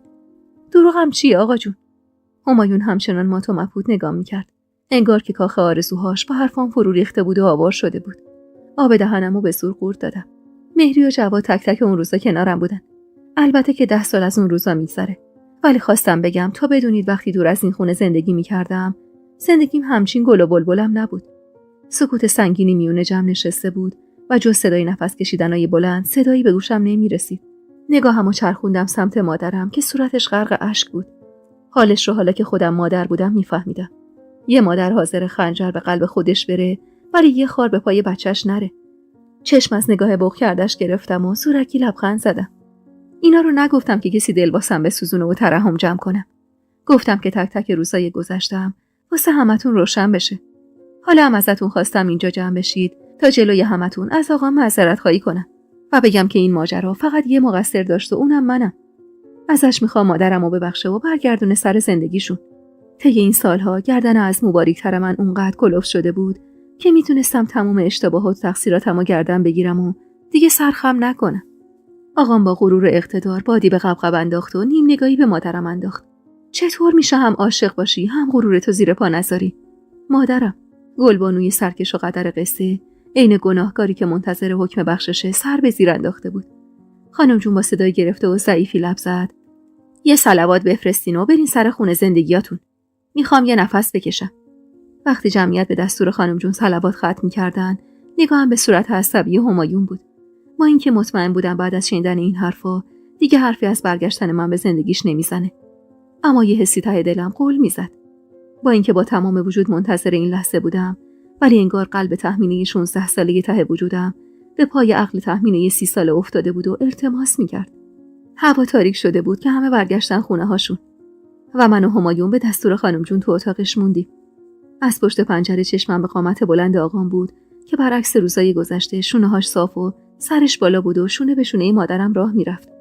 محبوب هم مارالو با خودش برده بود خونه‌شون و من دلنگرونه نگاه لحظه آخر مهری بودم که این سخت خورده ها بود. دختر، چشم بردار از اون پنجره ساب مرده. بیا اینجا ببینم. با صدای خانم جون چشم از آقام گرفتم و برگشتم سمتش. بگو که تموم این حرفایی که زدی یه نقشه کثیف بود واسه سوا شدن از همایون. متعجب نگاش کردم. خانم جون، اونقدر تو کل زندگیتون نقشه رو نقشه چیدید که حتی درد و مرض منم نقشه میبینید؟ همایون عصبی شد و حمله کرد سمتم. ترسیده از حرکت یهویی و نامتعادلش چند قدمی عقب رفتم و خوردم به دیوار. با حرص شونمو تو جنگش گرفت و فشار داد. این دفعه میخوای با پنبه سر ببری؟ آره. یه حرف نگاش کردم. کدوم عاشقی بعد از شنیدن این حرفا از معشوقش این رفتار رو نشون میده؟ سرمو محکم تکون داد و بلندتر داد زد. چرا لال شدی؟ تو همین الان که خوب داشتی بلبل صبونی میکردی. بگو که این اراجی واسه دور زدن من بوده. بگو که اینا رو گفتی تا منو از خودت سرد کنی. میونه اون بهبهه‌ای که چون هم تو چنگش داشت خورد میشد فکرم درگیر حرفش شد. چطور یه عاشق با همچین حرفی میتونه از معشوقش سرد بشه؟ وقتی دید همچنان بی حرف نگاش میکنم کفری شد و چونمو رها کرد و ازم فاصله گرفت. دستاش از حرص میلرزید و چشماش به خون نشسته بود. زبونم عین چوب خشک شده بود و توان حرف زدن نداشتم. نگاهم به اخمایی در همه خانم جون بود که بی هوای طرف صورتم داغ شد و سوخت. اینو زدم تا دیگه به سرت نزنه با من و آبرون بازی کنی. ضربش اونقدر محکم و کاری بود که برق از سرم پرید و چشمام باز شد. بی معطلی دکمه‌های کتمو بالا زدم و کمری دامنمو کشیدم پایین و خط افقی زیر شکمم به نمایش گذاشتم. فکر کنم این جای عمل به اندازه کافی روشن کننده حقیقت باشه. این هم قبول نداری؟ برو از جواد و مهری بپرس. نگاهش میخه جای زخمم شد و اون لحظه‌ای که زانوهاش سوس شد و روی زمین نشست شنیدم صدای شکستن تنگ احساس دلم رو نسبت به همایون. سعی کردم نذارم غرورم جریحه دار بشه. به زور جلوی ریزش اشکمو گرفتم و نفس عمیقی کشیدم.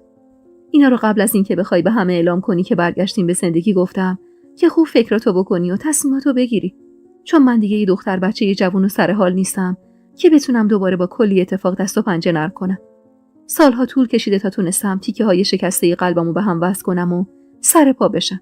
من دیگه توان حرف و حدیث شنیدن و زخم زبون به جون خریدن ندارم. نبین صاف و محکم رو به رود وایسادم. یه شبایی تو زندگیم بوده حتی باورم نمی‌شده سحر بشه. تو حق داری دیگه منو نخوای، ولی حق نداری واسه تعصب الکی و غرور بیجات منو تو زندگیت نگهداری و اعصابم بدی. سرشو انداخته بود زیر و به حرفام گوش میداد. خانم جون نفساش عمیق و کشدار شده بود و رنگ صورتش با گچ دیوار مونه میزد. عین بنده‌ای که ملک الموت بیخ ریشش نشسته و نفسای آخرشو میشمره. با دست اشاره کرد از اتاق بیرون برم. مطمئن بودم میخواد با همایون تنها باشه تا تکلیفمو روشن کنه. پاهم سنگینی میکرد و روی زمین کشیده میشد. به سختی از خونش زدم بیرون و خودمو کشوندم سمت خونه عمه.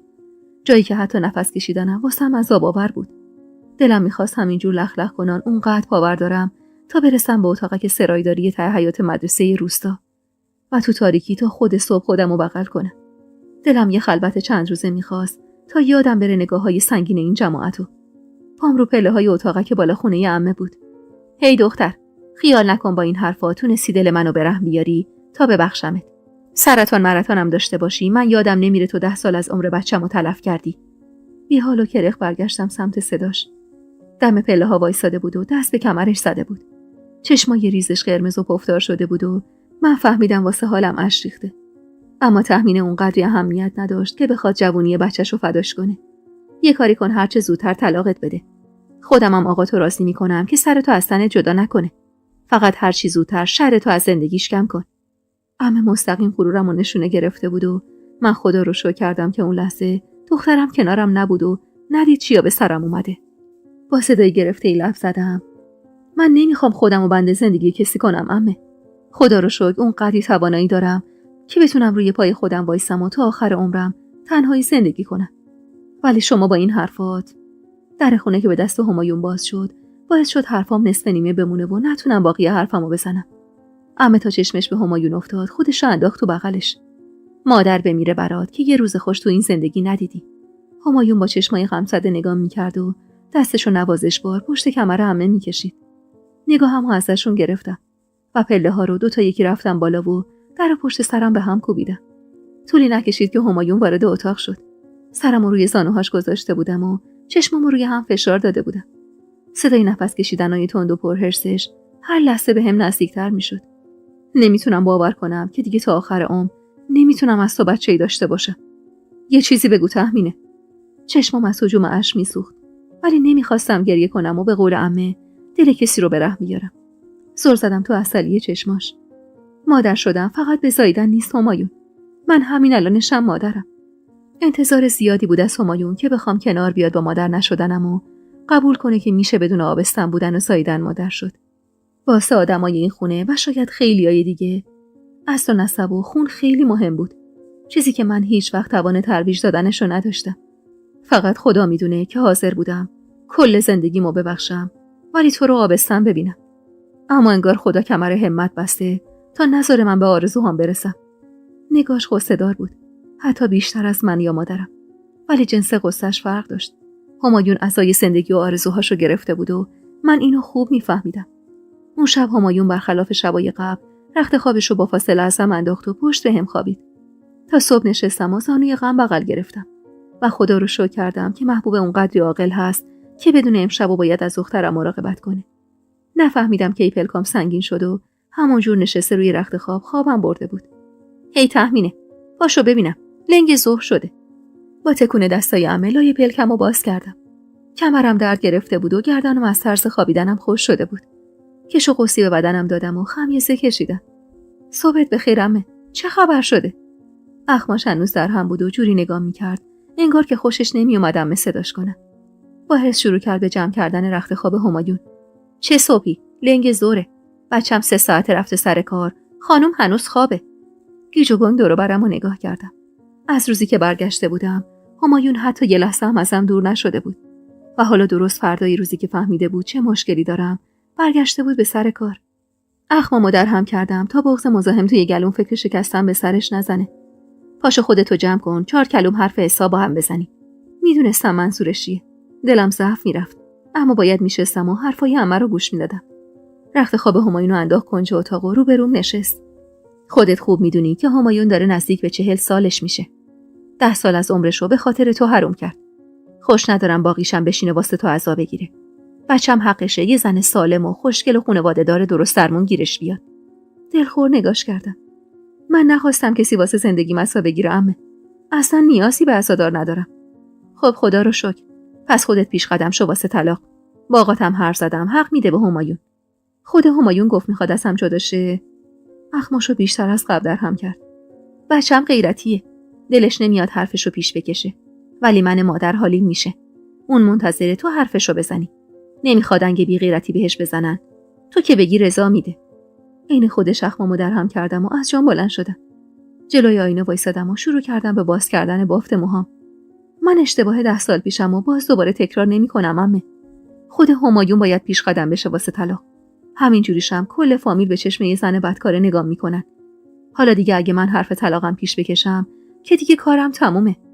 راضیم به طلاق. ولی خود همایون باید بهم بگه که میخواد که جدا بشیم.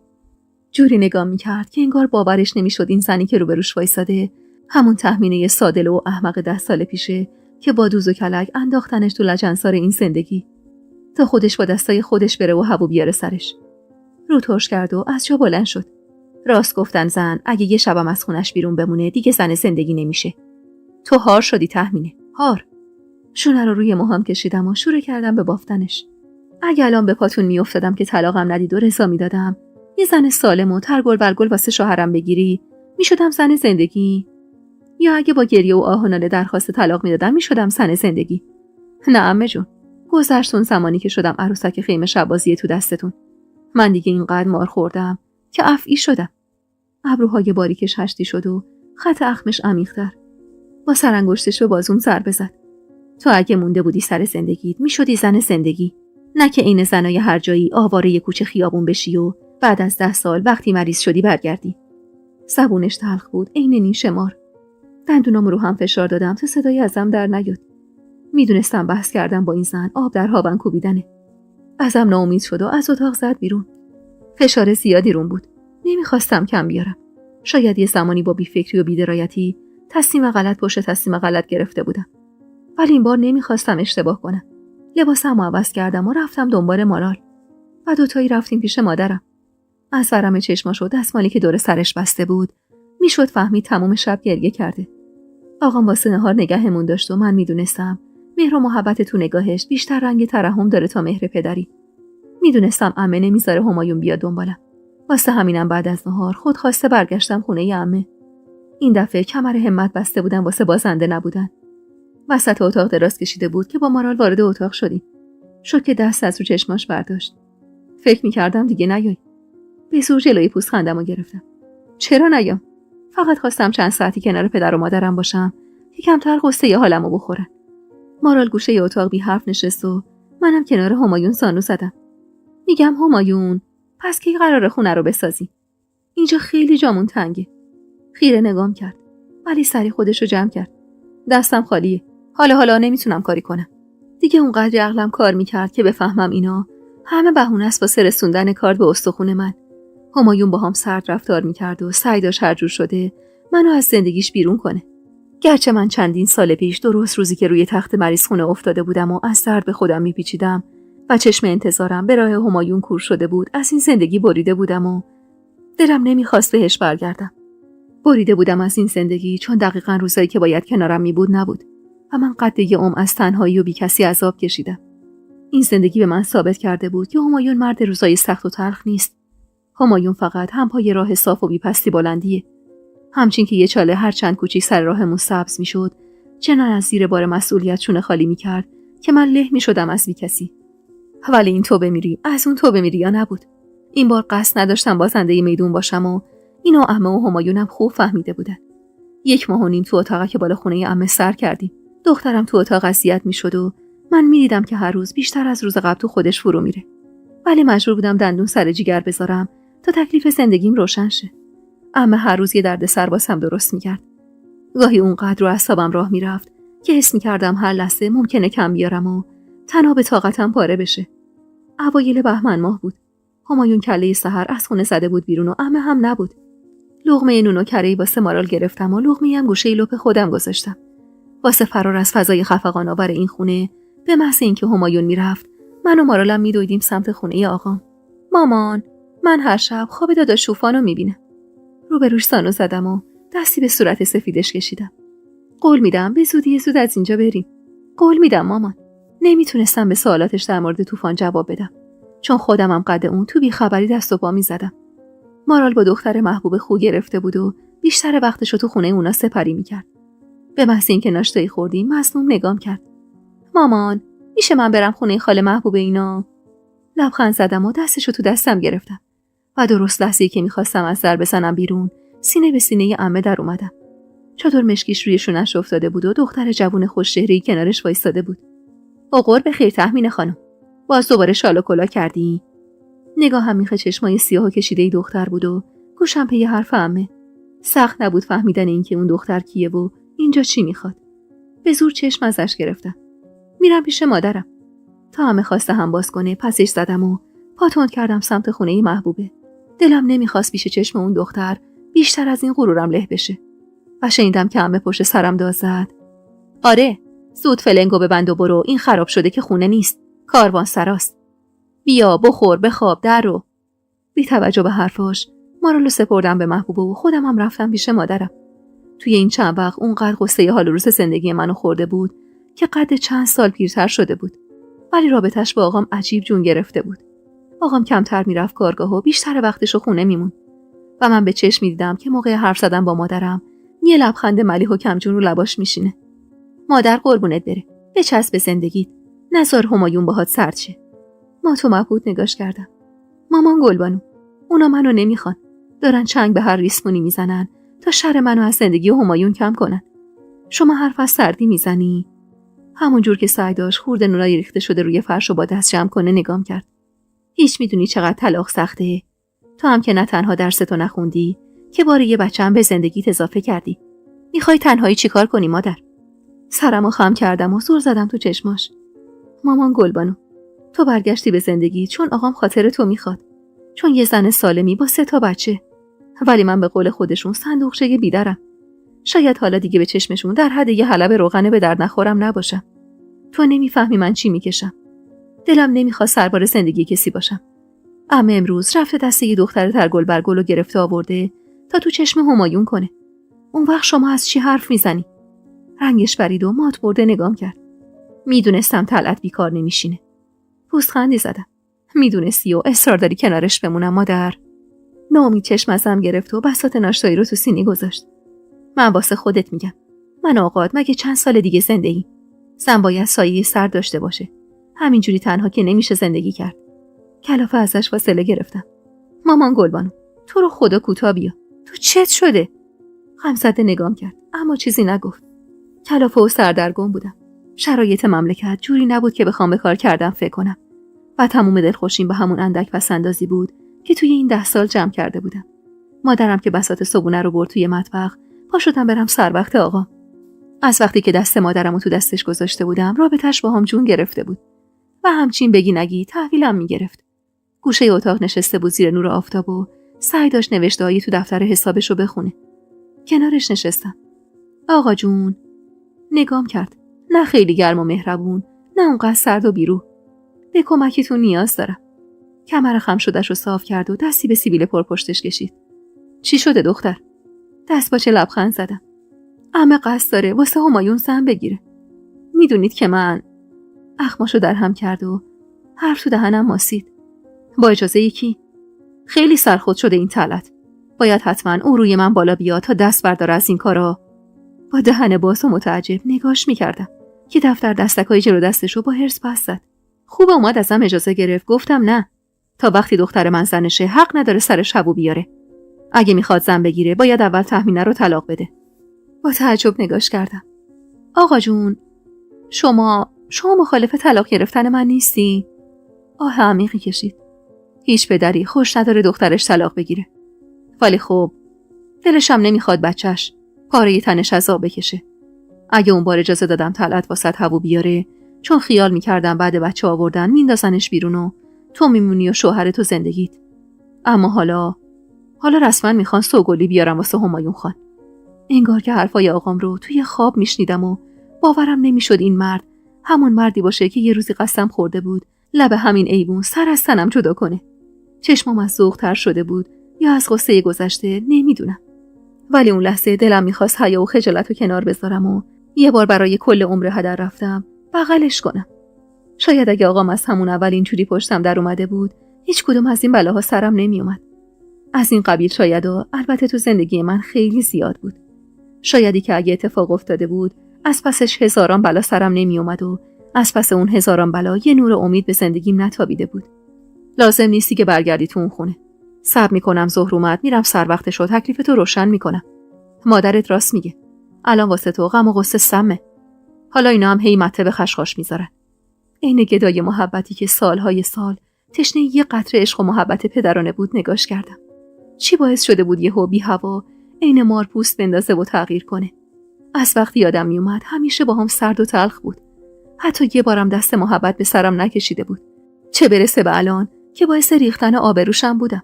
دستی سر زانوش گذاشت و از جاش بلند شد. اول باید سنگامو با طلعت وا بکنم. اون حق نداره بدون اجازه من سر دخترم هوو بیاره. بعدش هم نوبت همایون خانه که جواب پس بده. مگه شهر هرته؟ مات و مبهوت نگاش کردم که از اتاق رفت بیرون و من موندم و دفتر دستکای پخش شده کف اتاق. سعی کردم یه جوری جمع و جورشون کنم که ترتیبشون به هم نخوره. میونه نوشته‌های رو کاغذها چشمم خورد به سند خونه خانم جون. میدونستم این مدت یکم درگیری بین آقام و عمو منوچهر و عمو مسعود پیش اومده. واسه خونه خانم جون، چون وقتی آقام خواست مهری و جوادو بفرسته پیش خانم جون زندگی کنن، اونا خیال کردن واسه بالا کشیدن ارث خانم جون کیسه دوخته و جنجال به پا کردن و واسه همینم بود که جواد و زنش همچنان تو خونه پدریم زندگی میکردن. نفس عمیقی کشیدم و کاغذهای مرتب شده رو روی تاقچه گذاشتم و از جام بلند شدم. اما درست لحظه‌ای که خواستم از اتاق برم بیرون، چشمم خورد به رخت خواب مادرم که گوشه اتاق تا خورده و مرتب روی رخت خواب آقام گذاشته بود. ناخودآگاه لبخند نشست روی لبم. شاید دلیل قلمبه شدن مهر پدری منصور خان قصه من روی خوش دیدن از معشوقه کجخلق زندگیش بود. ته دلم گرم شده بود به حمایت آقام و کمی کمتر از قبل احساس سردرگمی داشتم. لبخند به لب پاتون کردم سمت مطبخ و دستمو دور گردنش حلقه کردم. گلی خانم، میبینم که نیم نظری نثار منصور خان ما کردی. خجالت زده لب به دندون گرفت و اخم با نمکی کرد. حیا نداری تو دختر؟ این حرفا چیه میزنی؟ بوسه نثار گونه سرخ شده از شرمش کردم و خندیدم. مامان گلبانو، اگه بدونی با این کارت چه لطفی در حق منو زندگیم کردی. آقام تا فهمید عمه طلعت میخواد واسه همایون زن بگیره، رگ غیرتش قلمبه شد و رفت سر وقتش. ترسیده نگام کرد. دختر، تو عقل تو از دست دادی؟ کجای این ذوق داره؟ تو نمیدونی آقات قلبش درده؟ متعجب نگاش کردم. آخرین باری که مادرم و نگران حال شوهرش دیده بودم یادم نمیومد. شاید اصلا تا به حال تو این وضعیت ندیده بودمش. بشقاب کف خورده رو از دستش گرفتم و خودم جلوی سینک وایسادم. آقا مگه بدونه تو اینجوری هرس و جوش حالشو میخوری؟ تا عمر داره خودشو میزنه به مریضی. لبخند محوی رو لباش نشست. اون لحظه‌ای که پای سینک ظرفشویی وایساده بودم و بساط ناشتایی رو میشستم، ذهنم پی رابطه مادر و پدرم و تغییر رفتارشون بود. کل زندگی من اینجوری گذشت که مادرم تمام وقتشو تو اتاق پشت خونه خیاطی کنه و آقام تمام وقتشو تو کارگاه بگذرونه و شبا جدا از هم سر روی بالش بذارن. شاید اگه رابطه این دو نفر از اولین روز زندگیشون گل و بلبل بود، این بلاها سر من نمیومد. ظرفا که تموم شد، نم دستامو پشت لباسم گرفتم. مادرم روی 4 پایه چوبی کنار یخچال نشسته بود و نگام میکرد. حالا راستی میخوای از همایون طلاق بگیری؟ وقتی اسم طلاقو به زبون می آورد، یه جوری صورتشو جمع میکرد که انگار حتی آوردن اسمش به زبونم قباحت داشت. سر تکون دادم. مادر من 10 سال بدون سایه سر زندگی کردم. 10 سال از سخت‌ترین روزای عمرمو تنهایی گذروندم. اونم زمانی که هیچ سن و سالی نداشتم. پس از پس بقیه‌شم برمیام. حیف عمرم نیست که تو خونه عمه طلعت تلف شه. ما تو مبهوت نگاه میکرد. انگار که موجود نشناخته‌ای روبروش ایستاده بود و به زبون نامفهومی حرف میزد. لبخند زدم و جلوی پاش نشستم. گلی خانم، آقا منصورت گفته طلاقمو از همایون میگیره. گفت دیگه نمیذارم پاتو بذاری توی اون خونه. مادرم نگران نگاه میکرد، ولی من ذوق داشتم و نگرانی چشماشو درک نمیکردم. بوسه به دستای استخونیش زدم. قربونت برم. قصه چیو میخوری؟ به خدا من از پس خودم برمیام. تا خواست جوابمو بده، مهری وارد مطبخ شد و بدون اینکه نگام کنه رفت سر یخچال. مشخص بود هنوزم با مادرم دلش صاف نشده و باهاش مشکل داره. مامان گلبانو چشم انداخت که یعنی جلوی مهری چیزی نگم و من زبون به دهن گرفتم تا از مطبخ بزنه بیرون. ولی اون انگار پارچه آب و لیوان توی دستش بهونه بود واسه رسوندن خودش به بست من و مادرم. منتظر زل زدم بهش که بی خیال در یخچالو بست و تکیه داد بهش و شروع کرد به مزه کردن آب توی لیوان و بعد از چند لحظه پیچ و تابی به گردنش داد. میگم نکنه دلت ور دل طوفان مونده که میخوای لگد بزنی به زندگیت. با حرفی که پیش چشم مادرم زد بند دلم پاره شد و عرق سرد نشست روی تنم. اون لحظه بدترین اتفاقی که میتونست برای من زندگیم بیفته آوردن اسم طوفان بود تا تموم رشته هام پنبه بشه و اینو مهری خوب میدونست و سعی داشت چوب لای چرخم بذاره. سعی کردم خودمو نبازم. از جان بلند شدم و روبروش ایستادم. گیریم دل من جای گیر کرده و من دارم به خاطرش لگد میزنم زیر زندگیم. اما خب نمیدونم این وسط چی گیر تو میاد. هان دیدی نتونستی زیرا به مادرمو بزنی، حالا میخوای چوبلا چرخ من کنی؟ کور خوندی مهری خانم. اخماشو در هم کرده بود و با حرص نگام میکرد. لیوان آب توی دستشو روی سین کوبید و صورتشو به صورتم نزدیک کرد. نمیذارم یه آب خوش از گلوی هیچ کدومتون پایین بره. حالا بشین و ببین. از اینکه اینقدر بی پرده داشت تهدیدم میکرد تنم لرزید و ترسیده برگشتم سمت مادرم که با رنگ پریده نگام میکرد. مهری که با حرص از مطبخ زد بیرون، مادرم بازومو چنگ زد. دختر اینقدر دهن به دهن این زن نذار. کلافه لب زدم. مامان این آشو تو پختی واسه جواد بدبخت. غم زده روی چهارپایه چوبیش نشست و زانوشو چنگ زد. خودم کردم که لعنت بر خودم باد. ولی چه میشه کرد؟ اون دیگه زن جواد و مادر پسرشه. نمیشه انداختش دور. باید باهاش کنار بیایم. حقم داره. بیچاره عقده شده واسش یه عمر بی‌مهر و محبت زندگی کردن. هرسی نگاش کردم. چیا حق داره مادر من؟ مگه من کل عمرم ناز و نوازش شدم؟ یا مثلا تو و آقام جز قربون صدقه چیزی از دهنتون در نیومده؟ والا من و مهری جفتمون توی شرایط بزرگ شدیم. حتی من شرایطم از اون بدترم بوده. من نه بچه دار شدم نه یه شوهر درست درمون داشتم. ولی بازم چشم دیدن خوشبختی بقیه رو از دست ندادم. اون مشکل از خودشه. مادرم لبخند با نمکی زد. همه آدما این هم نیستن دخترم. حتی همه بچه‌هایی که از یه شکم زاییده میشنم عین هم نمیشن. چه برسه به بنده های خدا. نه که خیال کنی چون دخترمی دارم قربون صدقه دستای بلوریت میرم نه. ولی خدا شاهده هر کی جای تو بود تا الان وا داده بود. لبخندی رو لبم نشست. پس اینقدر پشتی عروستو نگیر. من هنوز یادم نرفته چه جوری آه میکشیدی که مهری همونیه که تو دلت میخواست باشی. تل خندید. تهمینه جان امیدوارم هیچ وقت نفهمی طعم گس حسرت به دل مونده چجوریه. غمزده نگاش کردم. میدونستم غم صداش و لغزش اشکی تو چشماش واسه چیه، ولی نمیتونستم حرفی بزنم. نفس عمیقی کشیدم تا مبادا اشکم سرازیر شه. مامان گلبانو بی هوا دستی به چشم نمدارش کشید و از جاش بلند شد. پاشو بس دیگه هرچی رو درازی کردیم. باید یه فکری واسه نهار بکنیم. آقا هوس دیزی کرده. با خنده نگاش کردم که اخماشو در هم کرد. راستی این طوفان که مهری میگفت کیه؟ دست باچه چشم ازش گرفتم. هیچی به خدا. الکی میخواد شما رو علیه من شیر کنه. بازومو گرفت و چرخون سمت خودش. ولی این اسم همون اسمیه که زنگ زد به آقا تو جای تو رو بهش گفتا. دوباره یاد کاری که طوفان باهام کرده بود افتادم و حرص و عصبانیت کل وجودمو گرفت. کس خاصی نیست. رفیق جواد بود که توی این سالها خیلی کمکم کرد. ولی این آخری عین گاو 9 من شیر که دم آخر با لگد میزنه سطل شیرشو چپ میکنه، بلایی سرم آورد که تمام کمکاش دود شد رفت هوا. مادرم صورتشو به صورتم نزدیک کرد و دم گوشم لب زد. این هرس خوردنت، این لرزش صدا، این کینه و بغض لونه کرده تو گلوت، همه به چشم منی که یه روز همشو تجربه کردم خیلی آشناست. روزی که رفت من همینقدر ازش کینه به دل گرفتم. فقط یه عاشق میتونه از معشوقش اینجوری برنجه. حول و دست باچه ازش فاصله گرفتم. کل بدنم گر گرفته بود و گونه‌هام از خجالت میسوخت. من حتی دلم نمیخواست پیش خودم اعتراف کنم که حسی به طوفان دارم. چه برسه به مادرم. لبخند محوی زد و بغلم کرد. از خدا میخوام بهترین ها رو سر راهت قرار بده که نشی عین من. حرفاش درد داشت و تموم ذوقمو یه جا کور کرد. ذوقی که از صبح با دیدن رخت خوابش تو اتاق آقام نشسته بود کنج دلم. دم ظهر رفتم سر وقت مارالو، آوردمش خونه مادرم اینا. همایون از دانشگاه برگشته بود و آقام هنوز خونه عمه بود. مادرم بساط سفره رو آماده کرد و خودشم یه گوشه نشست آقام برگرده. مهری در حالی که واسه جواد آبگوش میکشید، اخمایی در همشو در همتر کرد. گلبانو خانم، حالا شما یه بار بدون آقات نهار بخوری چیزی از حفاسمون خدا کم نمیاد. بی‌حوصله تر از اون بودم که بخوام تو اون بهبهه به تن کنایه‌ها جواب بدم. دلم پی آقام و حرفایی بود که داشت بینشون رد و بدل میشد. نهار مارا رو دادم و خودم هم به زور 2 لقمه غذا خوردم. 2 ساعتی از نهار گذشته بود و من و مادرم چشم به راه آقام تو اتاق نشسته بودیم. دلشور عمونمو بریده بود و پوست لبمو اونقدر به دندون گرفته بودم که شوری خونه تو دهنم حس می‌کردم. یا حضرت زهرا داره میاد. با این حرف مامان گلبانو چشم از مارال که گوشه اتاق خوابش برده بود گرفتم و دوختم به پنجره. آقام با صورتی سرخ از حرص و رگایی برم کرده از خونه خانم جون زده بود بیرون و داشت میومد سمتمون.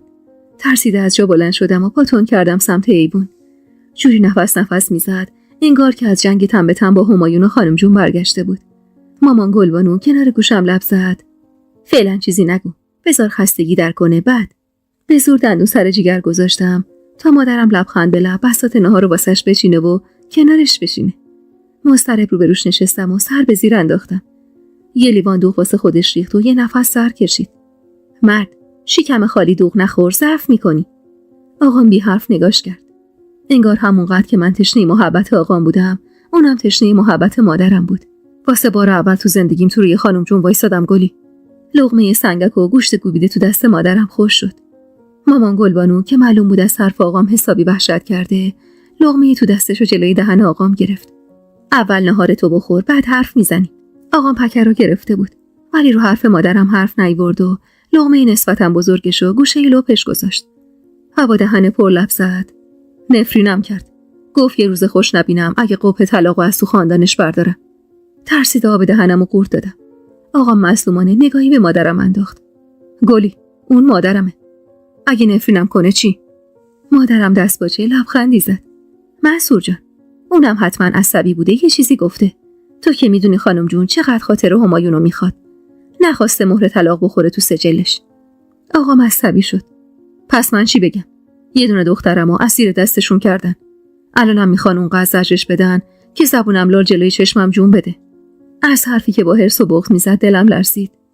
مادرم دستشو روی زانوی آقام گذاشت و من از خجالت صحنه‌ای که تا اون روز ندیده بودم سر به زیر انداختم. منصور جان، عزیزم، حق با توئه. هیچی با ارزش‌تر از جگرگوشه ی آدم نیست. روزی که نشونی جوادو دادم بهش تا بره، کارد به استخونش رسیده بود.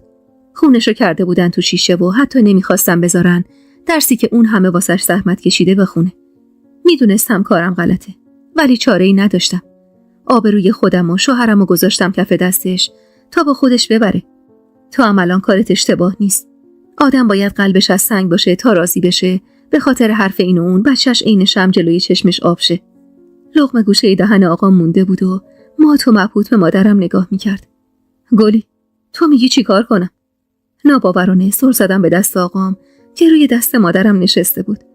تو کل زندگیم حتی یه بارم نشنیده بودم با هم صلاح و مشورت کنن. چه برسه به اینکه آقام ازش کمک بخواد. مادرم لبخند جذابی زد. تو همیشه کار درستو کردی. حتی وقتی که رضا دادی سر شبو بیارن. اون موقع همه خیال میکردن تخمین اونجوری خوشبخت میشه. ولی نشد. الانم کاری که فکر میکنی درسته بکن. من مطمئنم تو قدم اشتباهی بر نمیداری. ترسیده چشم دوختم به مامان گلبانو. آقام انگار لای دوچرخه آسیاب گیر کرده بود و عصاب میکشید. مامان گلبانو کاسه آبگوشو داد دستشو، ضربه آرومی پشت کمرش زد. حالا هم کمتر فکر و خیال کن، یه چیزی بخور ته دلتو بگیره. وقت واسه هرس خوردن زیاده. منو تهمینه میریم بیرون، تنهایی یکم نفس بکش. با اشاره چشم و ابروی مادرم ناچار از جام بلند شدم و راه افتادم سمت در اتاق. مادرم هم پشت‌بندم بلند شد. تو بمون گلی. متعجب برگشتم سمت آقام که دست مادرمو گرفته بود و نگاش میکرد. تنها بمونم قلبم وای میسته. به زور لب دندون گرفتم تا بغضم سروا نکنه و اشکم سرازیر نشه. وقتی از اتاق زدم بیرون و درو پشت سرم بستم، عذاب وجدان چنبره زد دور احساسم. هیچ وقت نشده بود که آقامو اینجوری مغمومو گرفته ببینم و من بهتر از هر کسی میدونستم آقام چه حسی نسبت به خانم جون داره و الان چقدر تحت فشاره. دمدمای غروب بود که مامان گلبانو از اتاق زد بیرون. صورتش رنگ پریده و چشماش پف کرده بود. دستپاچه دویدم سمتش. مامان چی شد؟ آقا میخواد چیکار کنه؟ نکنه خانم جون. بی‌حوصله پرید میونه کلامم. گفت همایون راضی به طلاقه. فردا باید با هم برید سراغ کاراش. بحثده نگاش کردم. چی میگید؟ به همین راحتی قبول کرد یعنی؟ راحت؟ تهمینه. تو به این میگی راحت؟ هیچ میدونی آقاد امروز چه شق القمری کرده؟ کاری که تو این 40 سال زندگی مشترکمون یه بارم نکرده بود. مامان گلبانو کمی عصبی بود و من اینو از لرزش صداش میفهمیدم. با اخمایی در هم که رو از دم گرفت و راشو کش کرد سمت مطبخ، نگاهم میخ دکمه‌های پیراهنش شد که بالا و پایین بسته شده بود. میفهمیدم که آقام بی خود و بی جهت اونقدر هوادار یه دونه دخترش نشده و تمام این حمایت‌هاش واسه خاطر تغییر رفتار مادرمه. تغییر رفتاری که به وضوح احساس میشد و من میدونستم مادرم واسه خاطر من و زندگیم از خودگذشتگی میکنه تا بتونم از این منجلاب نجات پیدا کنم. اون شب تا سحر از اضطراب فردای نامعلوم خوابم نبرد. نیمه شب بود و چشمم به چراغ اتاق همایون بود که هنوز میسوخت که تقی به در اتاق خورد. میتونم بیام تو؟ لبخند زدم و سر تکون دادم. مطمئن بودم بیداری. صبر کردم مارال بخوابه بعد بیام. نگاش کردم. جواد مرد خوبی بود. از اون مردایی که سر تا پای وجودشون بوی مهر پدری میده و آدم دلش میخواد زندگیشو فداش کنه. خوابم نمیبره جواد. دلهره دارم. کنارم نشست. مهری راست میگه. میدونستم مهری گوش جوادو با چه اراجیفی پر کرده. ولی به روی خودم نیوردم. چی میگه مگه؟ نفس عمیقی کشید و چش دوخت به چراغ روشن اتاقک بالای خونه عمه. میگه دلت مونده پی دل طوفان.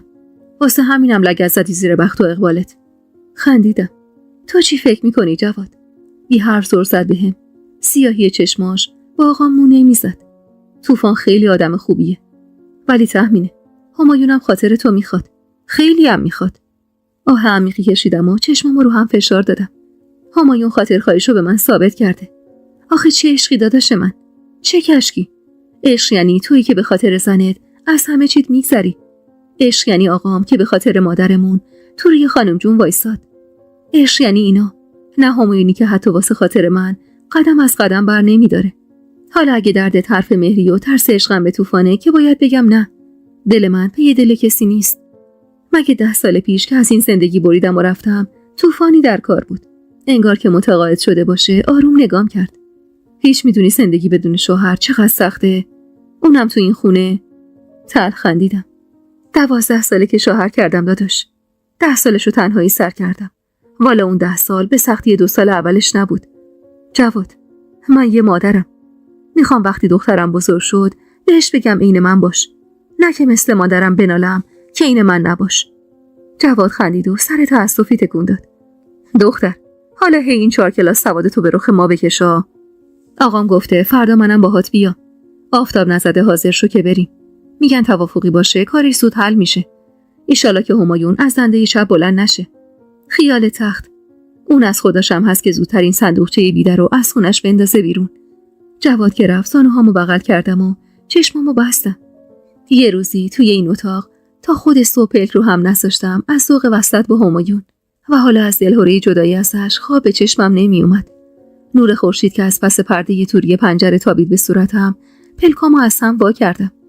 سرم سنگینی می‌کرد و نبض شقیقم تند می‌زد. به زور از جا بلند شدم و آبی به دست و روم زدم. صدای ظرف و ظروف مطبخ نشون میداد مادرم زودتر از من بیدار شده. تمام لباسام تو اتاقک بالا خونه عمه بود و نمیدونستم باید چی کار کنم. مردد رو همو کش کردم سمت مطبخ.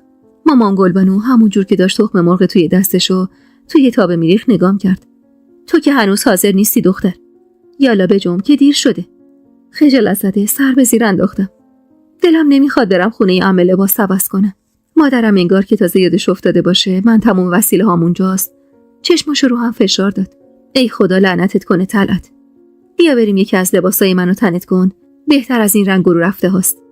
اونقدر دلشوره داشتم که واسه لباس پوشیدن مته به خشخاش نذارم. مادرم از تو کمد چوبی لباساش یک دامن کرمی قدیمی بیرون کشید و گرفت جلوی صورتم. این بهترین لباسمه. فقط 2 بار پوشیدمش. نگاهم میخ کت و دامن خوش دوخته توی دستش شد. همون کت و دامنی که روز اول دانشگاه تنش کرد و من خیال کردم از ذوق قبول شدن من و دیدن دانشگاه پوشیده. کت و دامنو ازش گرفتم و برگشتم تو اتاقم. قد مادرم از من بلندتر بود و قد دامنش کمی واسم بلند میشد. ولی مهم نبود.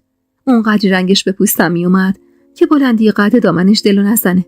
با وسواس موهامو بستم و رو سری کرم رنگش رو سرم کردم. از بیخوابی شب گذشته زیر چشمم گود افتاده بود و رنگم کمی روشن‌تر از حد معمول شده بود. جواد کت و شلوار پوشیده تو آستونه در وایساده بود. مامان گلبانو همونجور که قرآنو بالا سرم میگرفت لقمه‌ای دستم داد. ایشالله هرچی خیره واسط پیش بیاد مادر. نگاهم به همایون بود که توی اتومبیلش با اخمایی در هم نشسته بود. آبجی، پرونده پزشکی تو برداشتی؟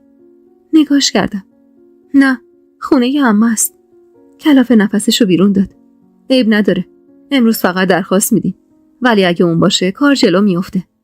سری تکون دادم و پاتون کردم سمت اتومبیل همایون. جواد معطلی در جلوی اتومبیلو باز کرد و من مضطرب عقب نشستم و با صدای گرفته از دلشوره سلام کردم و سر به زیر انداختم که بی هوا چشمم خورد به پرونده زردرنگ روی صندلی کناریم. پرونده پزشکیم که لای دست‌نوشته های مادرم گذاشته بودم و همایون با خودش آورده بود. هرسی لب زدم. اینو از کجا پیدا کردی؟ پوزخندی زد و اتومبیلش رو روشن کرد. نگران دست‌نوشته های مادرت نباش. شرمم میشد عاشقانه های صنداییمو با مرد غریبه بخونم. مجبورن زیر و روشون کردم تا اینو پیدا کنه. میگن اگه باشه میشه 3 سوت طلاق گرفت. جواد از حرص قرمز شده بود. ولی به خاطر خراب نشدن کار من لب نمیزد. با این حرفش همون ته مونده احساسیم که بهش داشتم دود شد رفت هوا. نفس عمیقی کشیدم. سرمو برگردوندم رو به پنجره اتومبیل و همایون پاشو رو گاز فشار داد. اون روز حس عجیبی داشتم. نه خوشحال بودم نه ناراحت. انگار که تو خلسه فرو رفته بودم و هیچ دردی رو حس نمی‌کردم.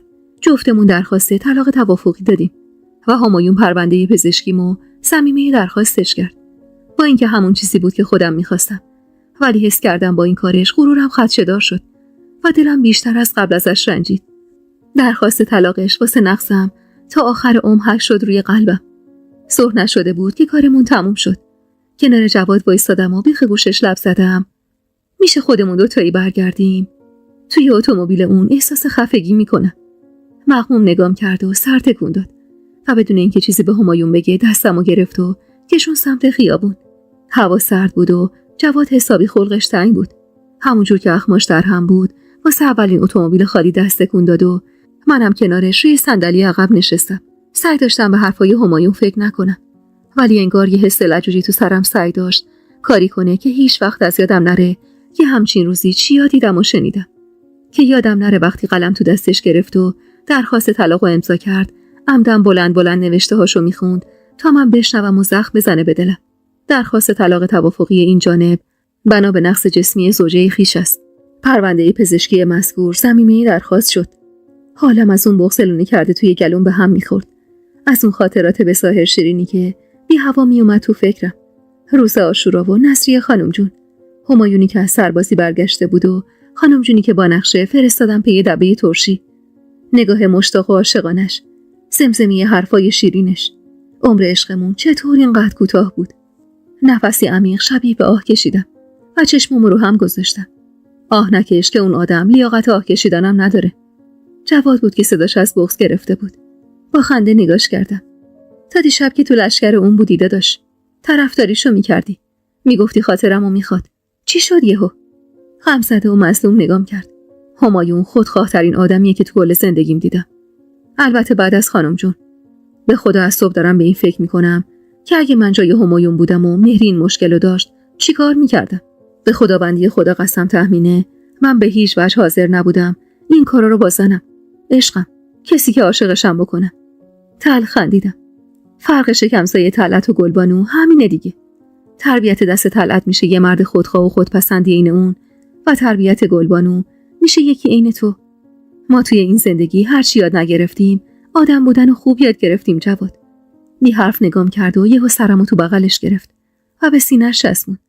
همایون یه روزی میفهمه چه جواهری رو از دست داده که اون موقع خیلی دیره و داغت به دلش میمونه تا ابد. همونجور که سرم روی سینه‌اش بود به اشکام اجازه باریدن دادم. جواد میدونست روز سختی رو پشت سر گذاشتم واسه همینم تا برسیم خونه نذاش از آغوشش جدا بشم. اتومبیل که سرعتش کم شد و جواد نشونی کوچه رو به راننده داد، تا خواستم سرمو از روی سینش بردارم، جواد مانعم شد. یا امام حسین،